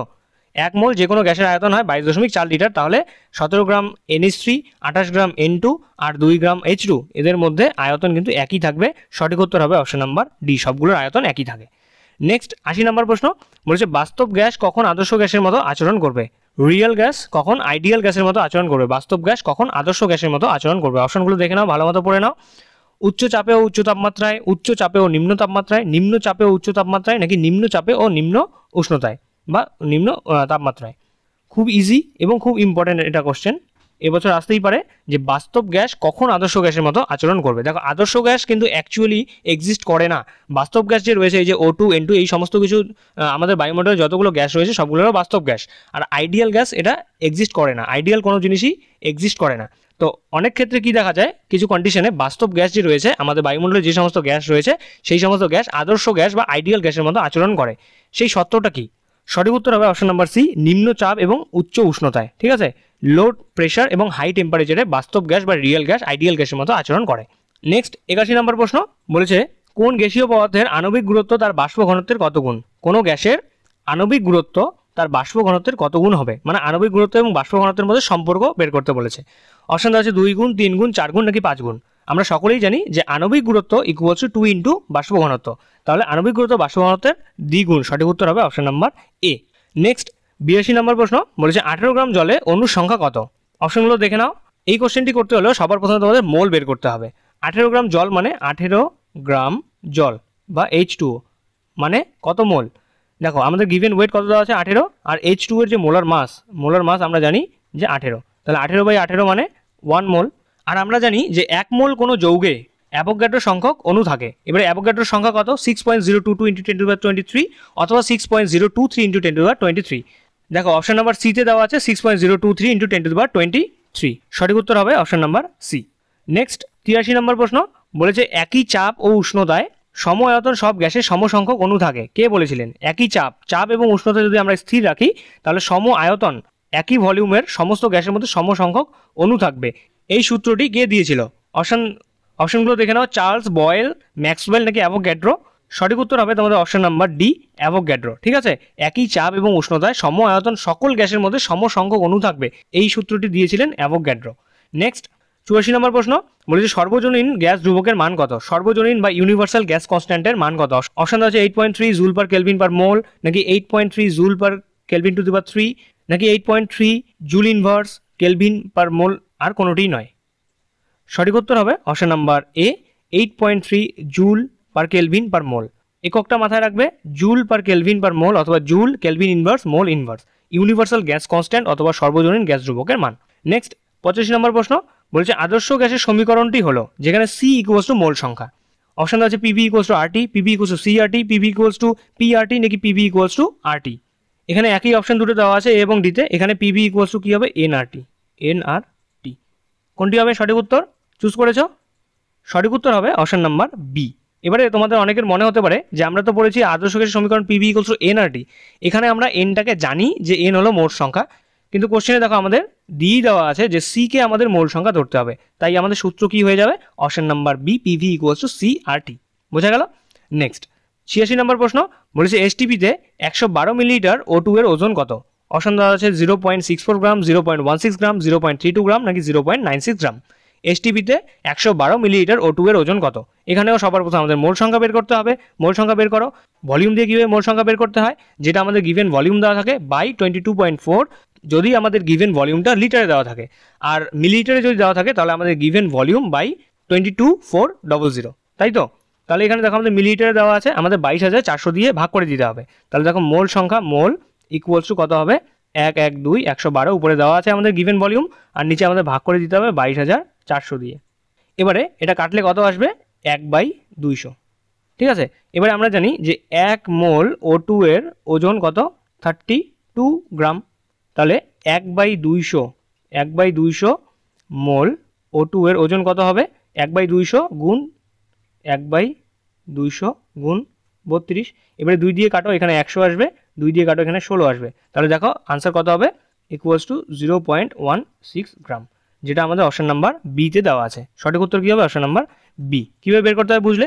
যদি লিটার দেওয়া থাকে তাহলে 22.4 দিয়ে ভাগ করতে হবে, আর যদি মিলিলিটারে দেওয়া থাকে তাহলে আমাদের 22,400 দিয়ে ভাগ করে নিতে হবে। চলো নেক্সট 27 নম্বর প্রশ্ন দেখো, বলেছে ইথেন C2H6 অণুতে ওজনগতভাবে কার্বনের শতকরা পরিমাণ কত? ইথেন C2H6 ফর্মুলা জানি যে ইথেন একটি অ্যালকেন, আর ইথেনের ফর্মুলা হলো C2H6। এই ইথেনের মধ্যে কার্বনের শতকরা পরিমাণ কত? সবার প্রথমে আমাদের ইথেনের যে আণবিক ভর সেটা বের করতে হবে। কীভাবে বের করবো? দেখো কার্বন আমাদের 2টি দেওয়া আছে, তাহলে 2 গুণ 12 প্লাস হাইড্রোজেন দেওয়া আছে কয়টি? 6টি দেওয়া আছে, তাহলে 6 × 1 বের করলে কত হলো? 12 দোকানে 24 প্লাস 6 = 30। ইথেনের আণবিক ভর আমাদের 30 আমরা বের করে নিলাম। এবারে বলেছে কার্বনের শতকরা, মানে ইথেনের মধ্যে কতগুলো আমাদের কত শতকরা পরিমাণ কার্বন রয়েছে। কীভাবে বের করব? আমরা জানি কার্বনের আণবিক ভর হলো 12, এখানে কার্বন দেওয়া আছে 2টি, তাই আমাদের গুণ করতে হবে 2 দিয়ে, তাহলে 12 দোকানে কত হবে? 24 বাই ইথেনের আণবিক ভর কত? 30 গুণ শতকরার জন্য 100 দিয়ে গুণ করে দিতে হবে। 0 0 কাটা গেল, 3 8 24, তাহলে আমাদের আনসার আসছে 80%। সঠিক উত্তর কী হবে? দেখো অপশন নাম্বার সি। ঠিক আছে, তাহলে ইথেন অণুতে ওজনগতভাবে কার্বনের শতকরা পরিমাণ হলো 80%। নেক্সট 28 নম্বর প্রশ্ন দেখো, বলেছে 4 মোল NH3 তৈরি করতে কত গ্রাম নাইট্রোজেন প্রয়োজন? 4 মোল NH3 তৈরি করতে কত গ্রাম নাইট্রোজেনের প্রয়োজন? 4 মোল, সবার প্রথমে আমাদের সূত্রটা লিখতে হবে, কি ইকুয়েশনটা লিখতে হবে? N2 প্লাস 3H2 তৈরি হবে এখান থেকে 2NH3। এবারে বলেছে আমাদের 4 মোল NH3 তৈরি হয়েছে, আমাদের কতটা নাইট্রোজেন প্রয়োজন? এখানে নাইট্রোজেন আর এই যে NH3 আছে অ্যামোনিয়া, এই দুইয়ের মোল সংখ্যা সেম করে দাও। দেখো কীভাবে বের করতে হবে। এই অঙ্কটা করতে হলে দেখো আমাদের এই সূত্রটা প্রয়োগ করতে হবে, মোল সংখ্যা, ঠিক আছে, মোল সংখ্যা বাই এখানে স্টয়কিওমেট্রিক কোএফিসিয়েন্ট। ধরো এখানে 1 দেওয়া আছে, ধরে নাও 1, যেহেতু এখানে 3 দেওয়া আছে, এখানে কিছু নেই, মানে এখানে 1 দেওয়া আছে, মোল বাই 1। তারপর সেমভাবেই এই অ্যামোনিয়ার ক্ষেত্রে লেখো, অ্যামোনিয়ার মোল দেওয়া আছে 4 বাই স্টয়কিওমেট্রিক কোএফিসিয়েন্ট দেওয়া আছে আমাদের 2, লিখলে এবারে 2 দিয়ে 4কে কাটো, কত আসছে? 2, তাহলে মোল ইকুয়ালস টু 2, মোল সংখ্যা আমাদের 2 বেরিয়ে গেল। তাহলে 1 মোল নাইট্রোজেনের আমরা কি জানি? 1 মোল নাইট্রোজেন মানে 28 গ্রাম নাইট্রোজেন, তাহলে 2 মোল নাইট্রোজেন মানে 56 গ্রাম নাইট্রোজেন। দেখো অপশন নাম্বার ডিতে দেওয়া আছে 56 গ্রাম। সঠিক উত্তর কী হবে?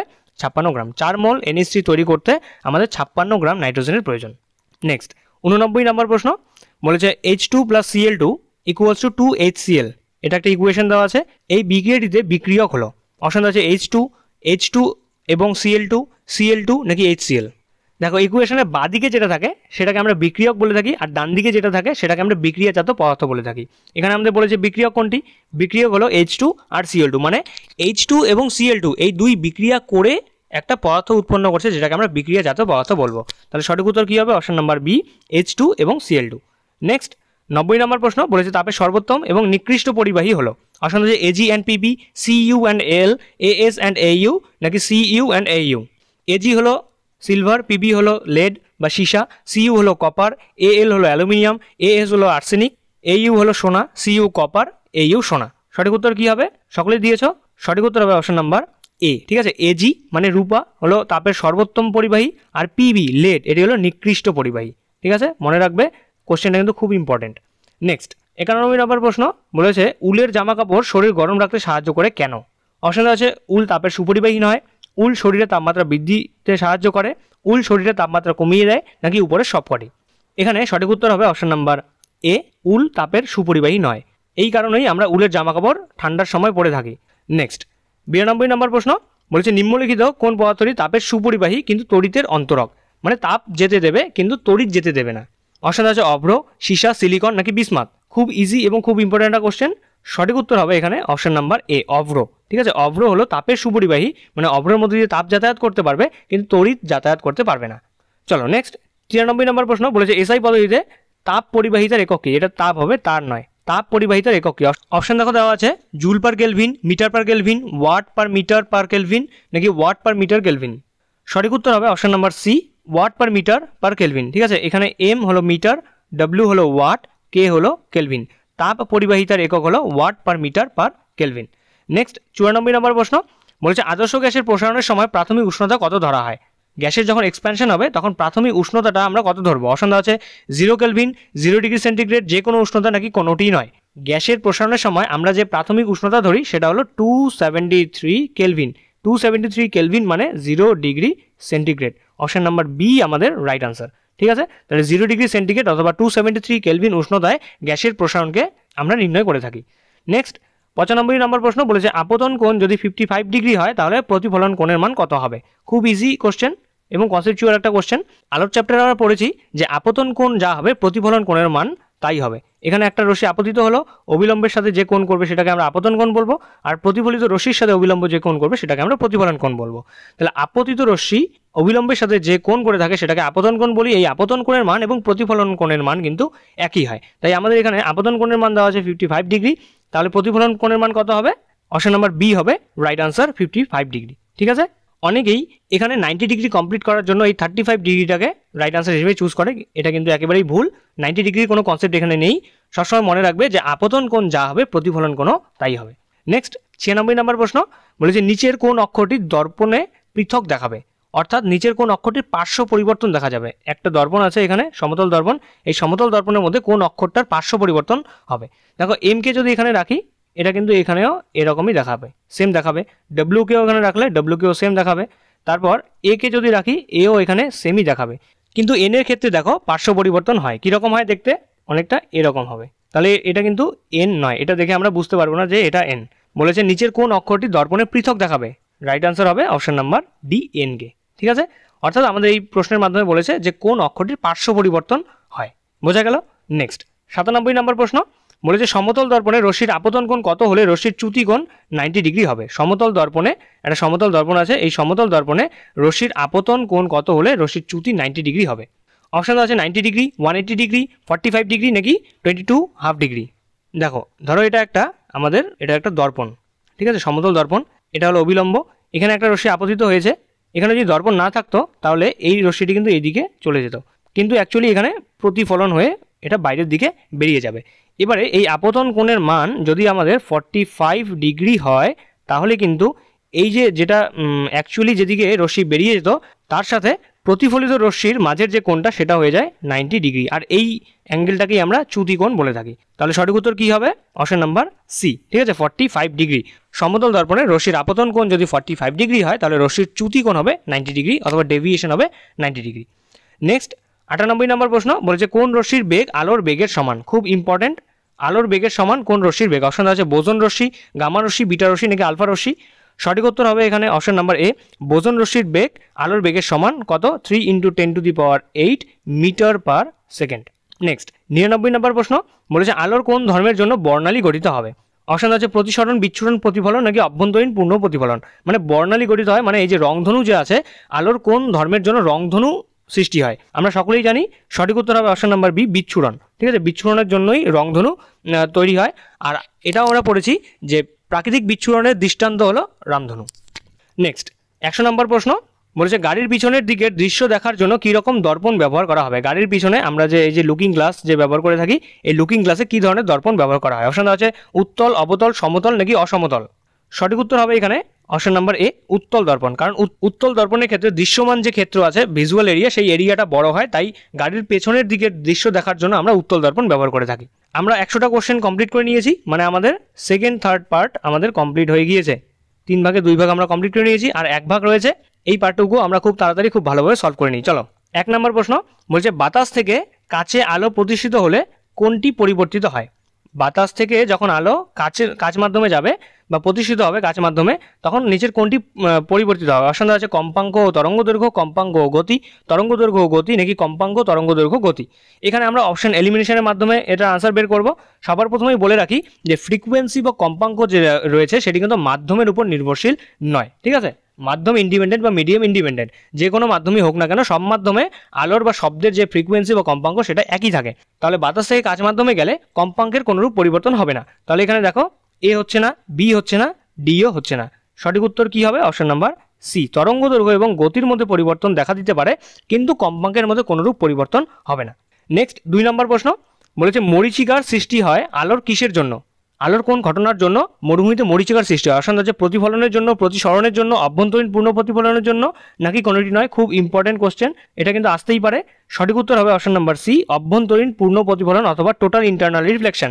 অভ্যন্তরীণ পূর্ণ প্রতিফলনের জন্যই আমরা মরুভূমিতে মরীচিকা দেখতে পারি। নেক্সট 103 নম্বর প্রশ্ন বলেছে আলোর গতিবেগ প্রথম কে পরিমাপ করেছিলেন?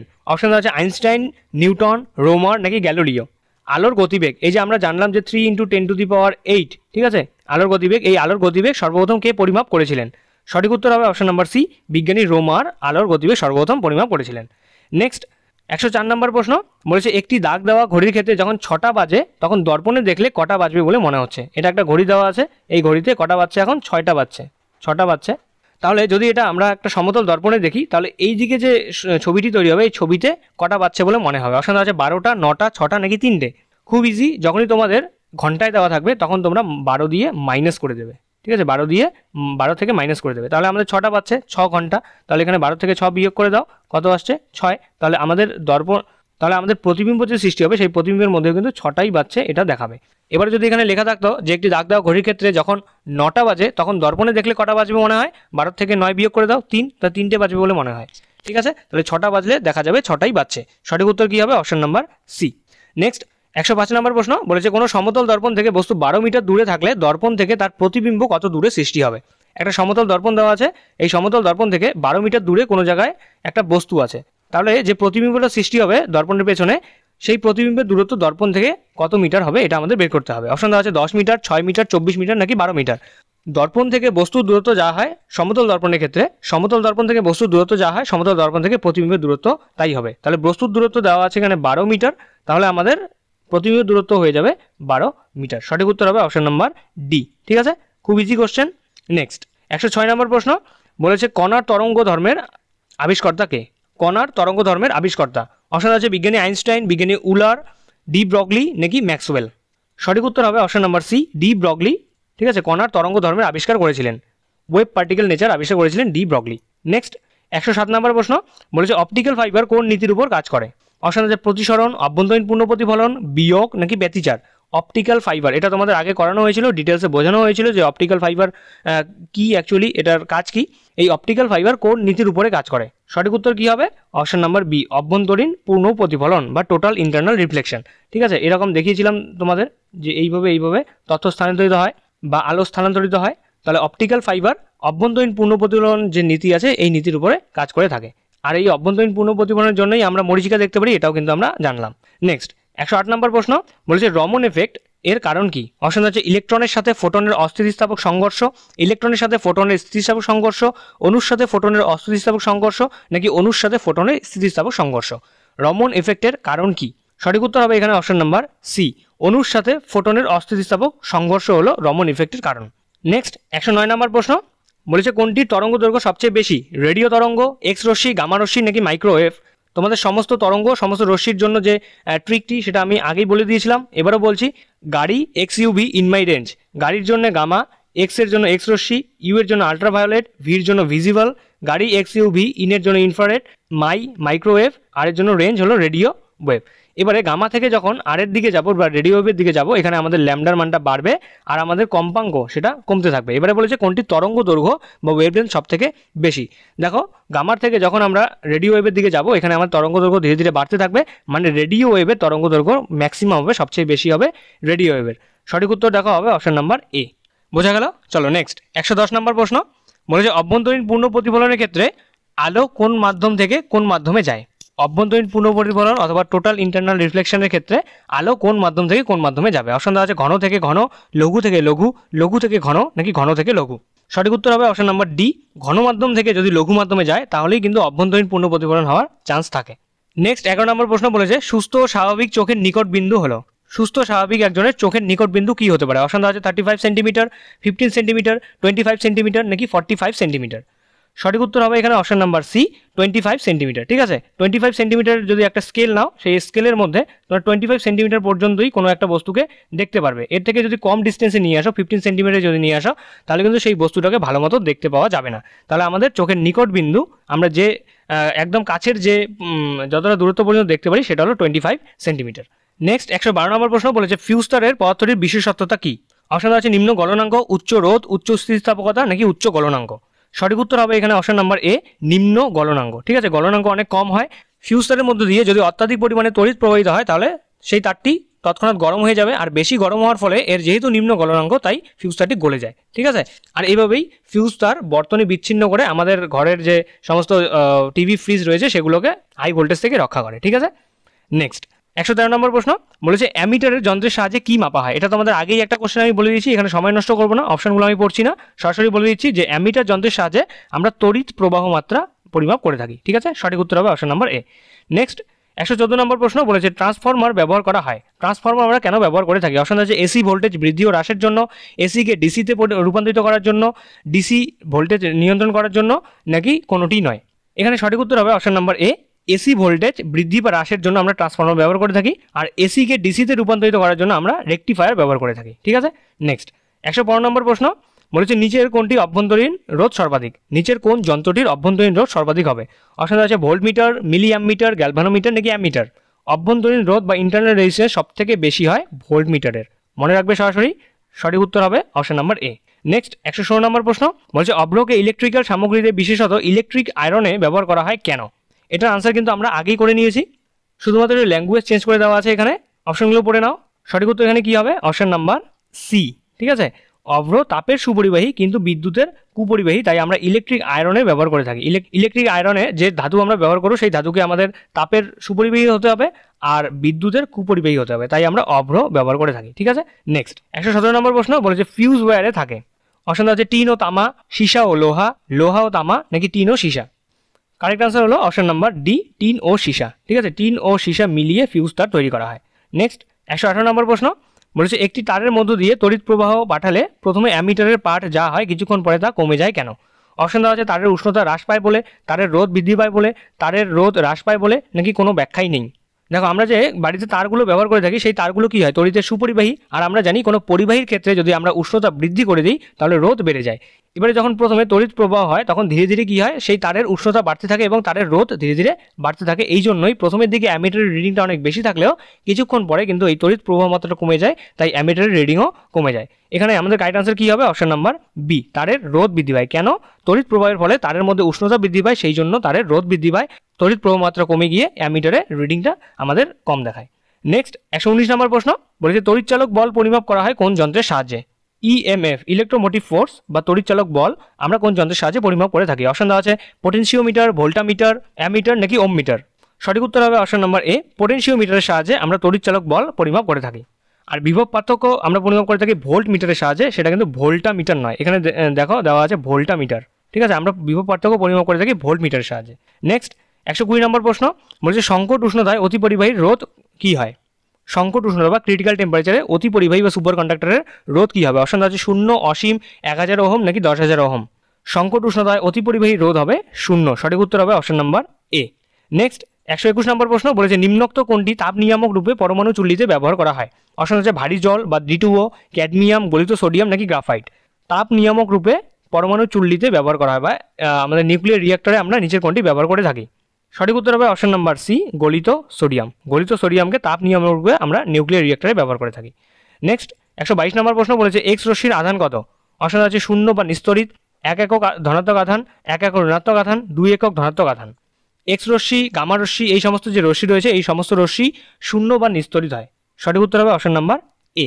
নেক্সট 123 নম্বর প্রশ্ন বলেছে রেডিও কার্বন ডেটিং পদ্ধতি কিসের বয়স নির্ধারণে ব্যবহার করা হয়? খুব ইজি, খুব ইম্পর্টেন্ট, এই কোশ্চেনটা তোমাদের লাইফ সায়েন্সেও আসতে পারে। রেডিও কার্বন ডেটিং পদ্ধতি কিসের বয়স নির্ধারণে আমরা ব্যবহার করে থাকি? অপশন আছে পাথর, স্মৃতিস্তম্ভ, মাটি, নাকি জীবাশ্ম। ফসিলসের বয়স নির্ধারণ করার জন্য বা জীবাশ্মের বয়স নির্ধারণ করার জন্য আমরা রেডিও কার্বন ডেটিং পদ্ধতি ব্যবহার করে থাকি। নেক্সট 124 নম্বর প্রশ্ন বলেছে ভেদন ক্ষমতা নিরিখে কণাগুলির বর্ধিত ক্রম অনুযায়ী সাজাও, মানে কার ভেদন ক্ষমতা সব থেকে বেশি? প্রথমে কমটা থাকবে, তারপরে ধীরে ধীরে বাড়তে থাকবে। সঠিক উত্তর হবে অপশন নাম্বার এ। ঠিক আছে, সব থেকে বেশি গামার, তারপরে বিটা, তারপরে আলফা। গামার ভেদন ক্ষমতা সব থেকে বেশি আর আলফার ভেদন ক্ষমতা তার থেকে কম। নেক্সট 125 নম্বর প্রশ্ন বলেছে এসআই বা সিলিকনের সাথে এল বা অ্যালুমিনিয়াম মিশ্রিত করলে কি ধরনের অর্ধপরিবাহী তৈরি হবে? অপশন দেওয়া আছে অর্ধপরিবাহী হবে এন টাইপ, অর্ধপরিবাহী হবে পি টাইপ, কোনো পরিবর্তন হবে না, নাকি কোনোটি নয়। সঠিক উত্তর হবে অপশন নাম্বার বি, অর্ধপরিবাহী হবে পি টাইপ। দেখো এখানে BAl, ঠিক আছে, BAl এই সমস্ত মৌল যদি আমরা ব্যবহার করে থাকি সিলিকন বা জার্মেনিয়ামের সাথে ডোপিং হিসেবে, তাহলে আমরা যে অর্ধপরিবাহীটি পাবো সেটি হবে পি টাইপের। আর যদি আমরা নাইট্রোজেন এবং ফসফরাস এই ধরনের পেন্টাভ্যালেন্ট কোনো মৌল যদি ডোপ করে থাকি সিলিকন বা জার্মেনিয়ামের সাথে, তাহলে আমরা এন টাইপের সেমিকন্ডাক্টর পেয়ে থাকি। তাহলে আমাদের সবার প্রথমে দেখতে হবে যে এখানে অ্যালুমিনিয়াম বা বোরনের মধ্যে কিছু দেওয়া আছে নাকি নাইট্রোজেন আর ফসফরাস। চলো নেক্সট 126 নম্বর প্রশ্ন বলেছে পারমাণবিক বোম কোন নীতির উপর নির্ভরশীল? অপশন দেখো দেওয়া আছে নিউক্লিয় বিয়োজন, নিউক্লিয় সংযোজন, রাসায়নিক বিক্রিয়া, নাকি কৃত্রিম তেজস্ক্রিয়তা। বিয়োজন হলো ফিশন আর সংযোজন হলো ফিউশন। পারমাণবিক বোম কোন নীতির উপর নির্ভরশীল? সঠিক উত্তর হবে অপশন নাম্বার এ। ঠিক আছে, নিউক্লিয় বিয়োজন অথবা নিউক্লিয়ার যে ফিশন রয়েছে সেই নীতির উপর ভিত্তি করেই আমরা পারমাণবিক বোমা বা অ্যাটমিক বোম তৈরি করে থাকি। আর সূর্যের মধ্যে নিউক্লিয় সংযোজন ঘটে, নিউক্লিয়ার ফিশন ঘটে, তাই সূর্যের মধ্যে অনবরত কিন্তু কি তৈরি হচ্ছে? হিট উৎপন্ন হচ্ছে। নেক্সট 117 নম্বর প্রশ্ন বলেছে পর্যায় সারণীর কোন পর্যায়টি অসম্পূর্ণ? অপশন দেওয়া আছে প্রথম, তৃতীয়, পঞ্চম নাকি সপ্তম। সঠিক উত্তর হবে অপশন নাম্বার ডি, সপ্তম পর্যায়টি যে রয়েছে পর্যায় সারণী সেই সপ্তম পর্যায়টি এখনো পর্যন্ত অসম্পূর্ণ বা ইনকমপ্লিট। এখানে এখনো কিছু কিছু ফাঁকা জায়গা রয়েছে যে সমস্ত মৌলগুলো এখনো পর্যন্ত আবিষ্কার হয়নি।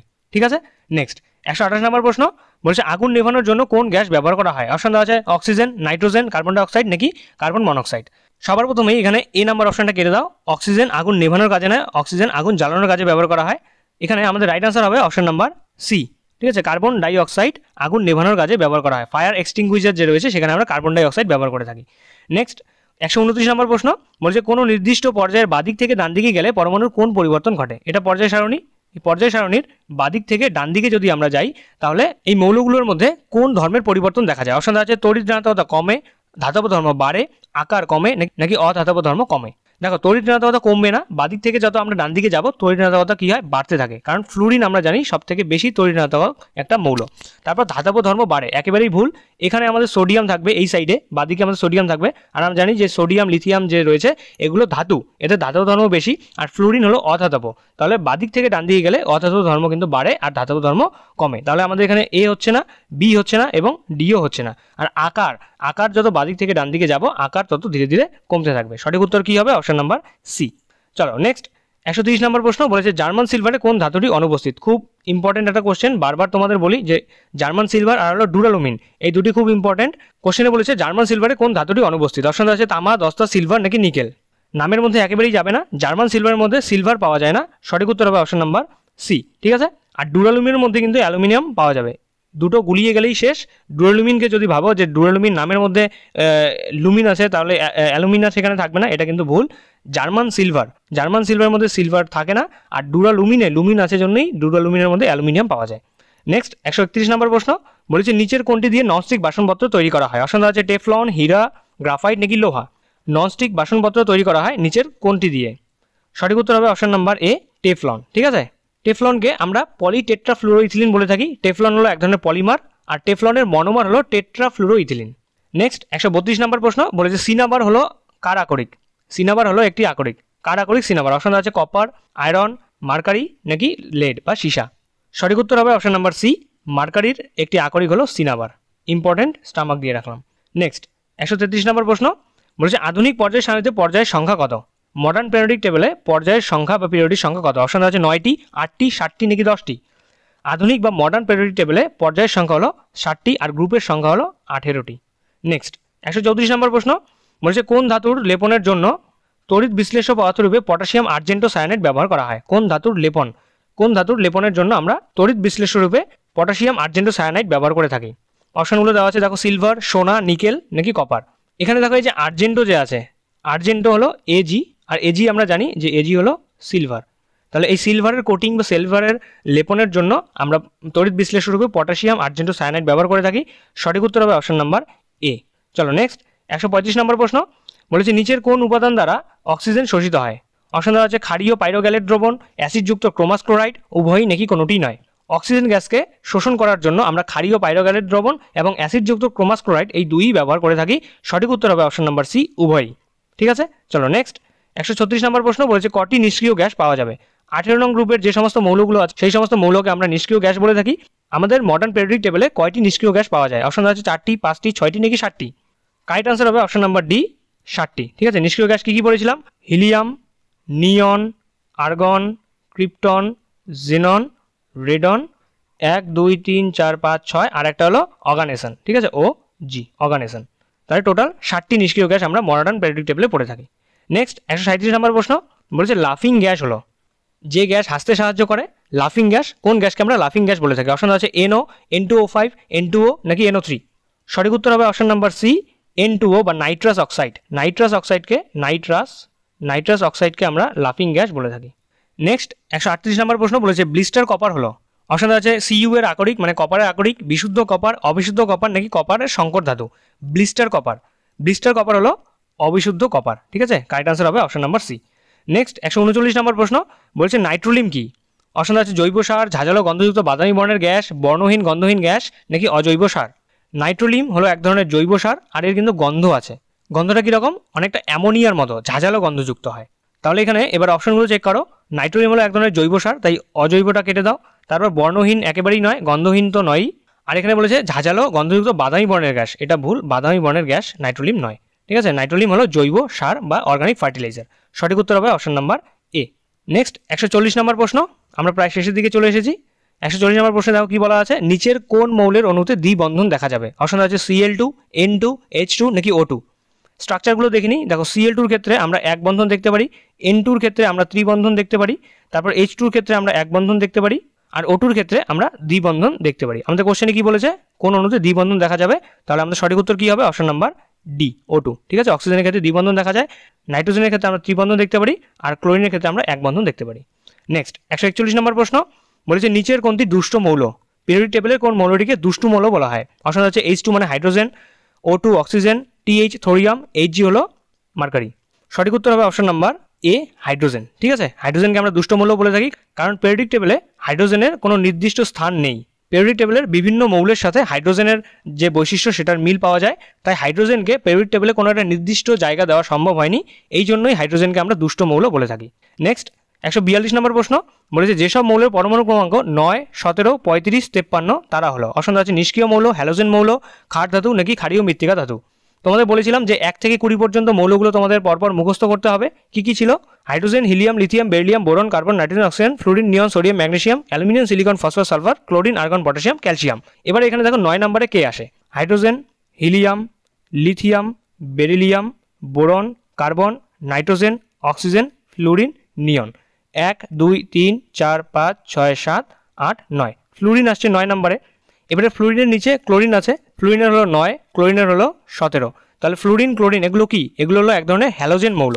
সঠিক উত্তর হবে আমাদের অপশন নাম্বার বি। চলো নেক্সট 143 নম্বর প্রশ্ন বলেছে পচা ডিমের মতো গন্ধযুক্ত গ্যাস কোনটি? এটা তোমাদের একটা PYQ, সম্ভবত 2023-এ এসে পচা ডিমের মতো গন্ধযুক্ত গ্যাস কোনটি? অপশন আছে হাইড্রোজেন, হাইড্রোজেন সালফাইড, ওজোন নাকি সালফার। সঠিক উত্তর হবে option number B, hydrogen sulphide. Hydrogen sulphide গ্যাসের গন্ধ পচা ডিমের মতো হয়ে থাকে। আর এই যে ওজোন যে আছে, ওজোনের গন্ধটা ফ্রেশ প্রকৃতির হয়, ঠিক আছে, পরিষ্কার ফ্রেশ গন্ধ পাওয়া যাবে। আর সালফারের অনেকটা গার্লিক মানে রসুনের মতন হয়ে থাকে গন্ধটা। বোঝা গেল? নেক্সট 144 নম্বর প্রশ্ন বলছে PVC এর পুরো নাম কি? অপশন আছে polyvinyl chloride, polymer virus, polyvinyl chloride নাকি কোনোটি নয়। PVC এর পুরো নাম হলো পলিভিনাইল ক্লোরাইড। PVC হলো এক ধরনের পলিমার, আর ভিনাইল ক্লোরাইড হলো PVC এর মনোমার। অনেকগুলো ভিনাইল ক্লোরাইড একসাথে শৃঙ্খলভাবে যুক্ত হয়ে PVC তৈরি করে। নেক্সট 145 নম্বর প্রশ্ন বলেছে মার্স গ্যাস কোনটি? খুব ইম্পর্টেন্ট, মার্স গ্যাস কোনটি? অপশনগুলো দেওয়া আছে C2H6 মানে ইথেন, P2H2, CH4 মানে মিথেন, আর H2 হলো হাইড্রোজেন। মার্স গ্যাস আমরা কাকে বলি? সঠিক উত্তর হবে অপশন নাম্বার সি, মিথেনকে আমরা মার্স গ্যাস বলে থাকি। নেক্সট 146 নম্বর প্রশ্ন বলেছে তীব্রতম তড়িৎ ঋণাত্মক মৌল কোনটি? পর্যায় সারণীর মধ্যে কোন মৌলটি সবথেকে বেশি তড়িৎ ঋণাত্মক? অপশন দেওয়া আছে সোডিয়াম, ফ্লুরিন, হাইড্রোজেন নাকি আয়রন। এটা হলো পর্যায় সারণী। এই পর্যায় সারণীর একদম বাঁদিকে উপরের দিকে যে মৌলটা থাকে 18 নং গ্রুপ বাদে একদম বাঁদিকে মানে 17 নং গ্রুপের উপরের যে মৌলটি, সেই মৌলটি হলো সবথেকে বেশি তড়িৎ ঋণাত্মক। আর এখানে যে মৌলটি অবস্থান করে সেটা হলো ফ্লুরিন। কারেক্ট আনসার হবে অপশন নাম্বার বি। ফ্লুরিনের তড়িৎ ঋণাত্মকতা সবথেকে বেশি, আর এখানে সিজিয়ামের তড়িৎ ঋণাত্মকতা সবথেকে কম। নেক্সট 147 নম্বর প্রশ্ন বলছে একটি পোলার দ্রাবকের উদাহরণ হলো। পোলার দ্রাবক, পোলার সলভেন্ট কোনটি? অপশন দেওয়া আছে জল, ইথেন, মিথেন নাকি বেনজিন। দেখো এখানে ইথেন, মিথেন, বেনজিন এই তিনটি হলো অর্গানিক সলভেন্ট অথবা নন পোলার সলভেন্ট। জল হলো একমাত্র পোলার সলভেন্ট। তার রাইট আনসার হচ্ছে আমাদের অপশন নাম্বার এ। নেক্সট 148 নম্বর প্রশ্ন বলেছে মৃদু তড়িৎ বিশ্লেষ্য পদার্থ কোনটি? মানে উইক ইলেকট্রোলাইট।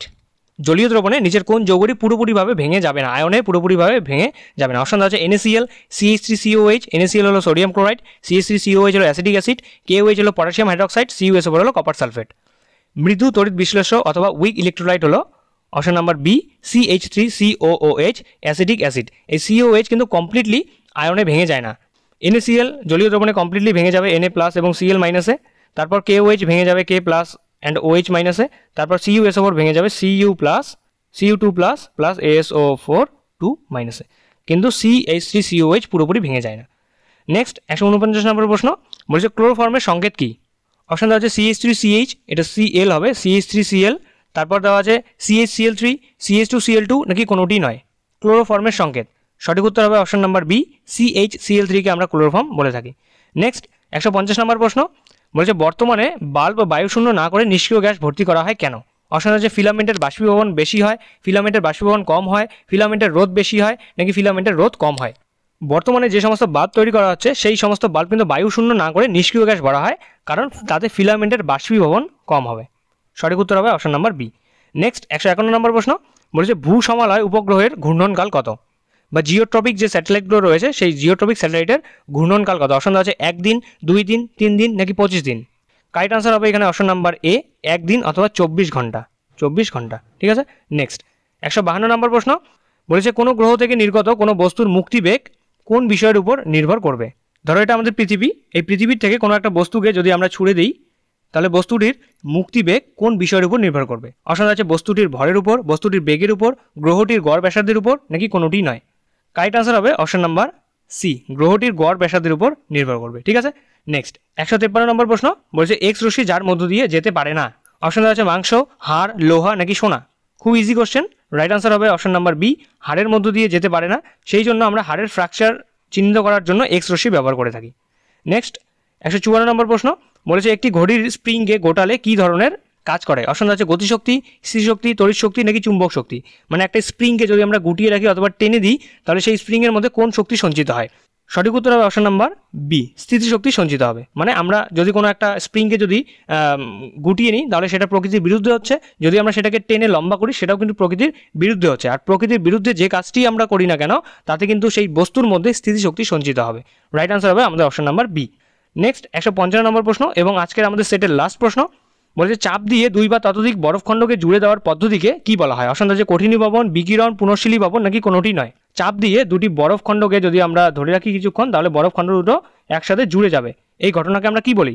সঠিক উত্তর হবে অপশন নাম্বার সি, পুনঃশীলী ভবন, ঠিক আছে। তাহলে এই ছিল আজকে আমাদের ফিজিক্যাল সায়েন্সের ম্যারাথন ক্লাস, টোটাল 155টি প্রশ্ন। আশা করছি সমস্ত প্রশ্নই তোমাদের ঠিক হয়েছে। যাদের কিছু কিছু ভুল হয়েছে, কোথায় ভুল হয়েছে সেই সমস্ত ভুলগুলো তোমরা মার্ক করো, সেগুলোর সঠিক আনসার, সঠিক এক্সপ্লেনেশন কি দিলাম সেটা মনোযোগ সহকারে শোনো। আশা করছি তোমরা সকলেই বুঝতে পারবে। এখানে যতগুলো প্রশ্ন নেওয়া হয়েছে এই প্রশ্নগুলো দিয়েই কিন্তু তোমাদের সমস্ত টপিক সলভ করার চেষ্টা করা হয়েছে। আশা করছি এই সমস্ত টপিকের মধ্য থেকেই তোমাদের এক্সামে কোশ্চেন আসবে, আর যদি আসে তোমরা সকলেই সলভ করে আসতে পারবে। ভিডিওটি অনেক বড় হয়ে গেল, তবুও তোমরা এখনও যারা ভিডিওটি দেখছো, ক্লাসটি করছো, তোমাদের থ্যাংক ইউ। আশা করছি ক্লাসটি তোমাদের ভালো লেগেছে। যদি ক্লাসটি ভালো লেগে থাকে তাহলে অবশ্যই ক্লাসটিকে একটি লাইক করে দেবে।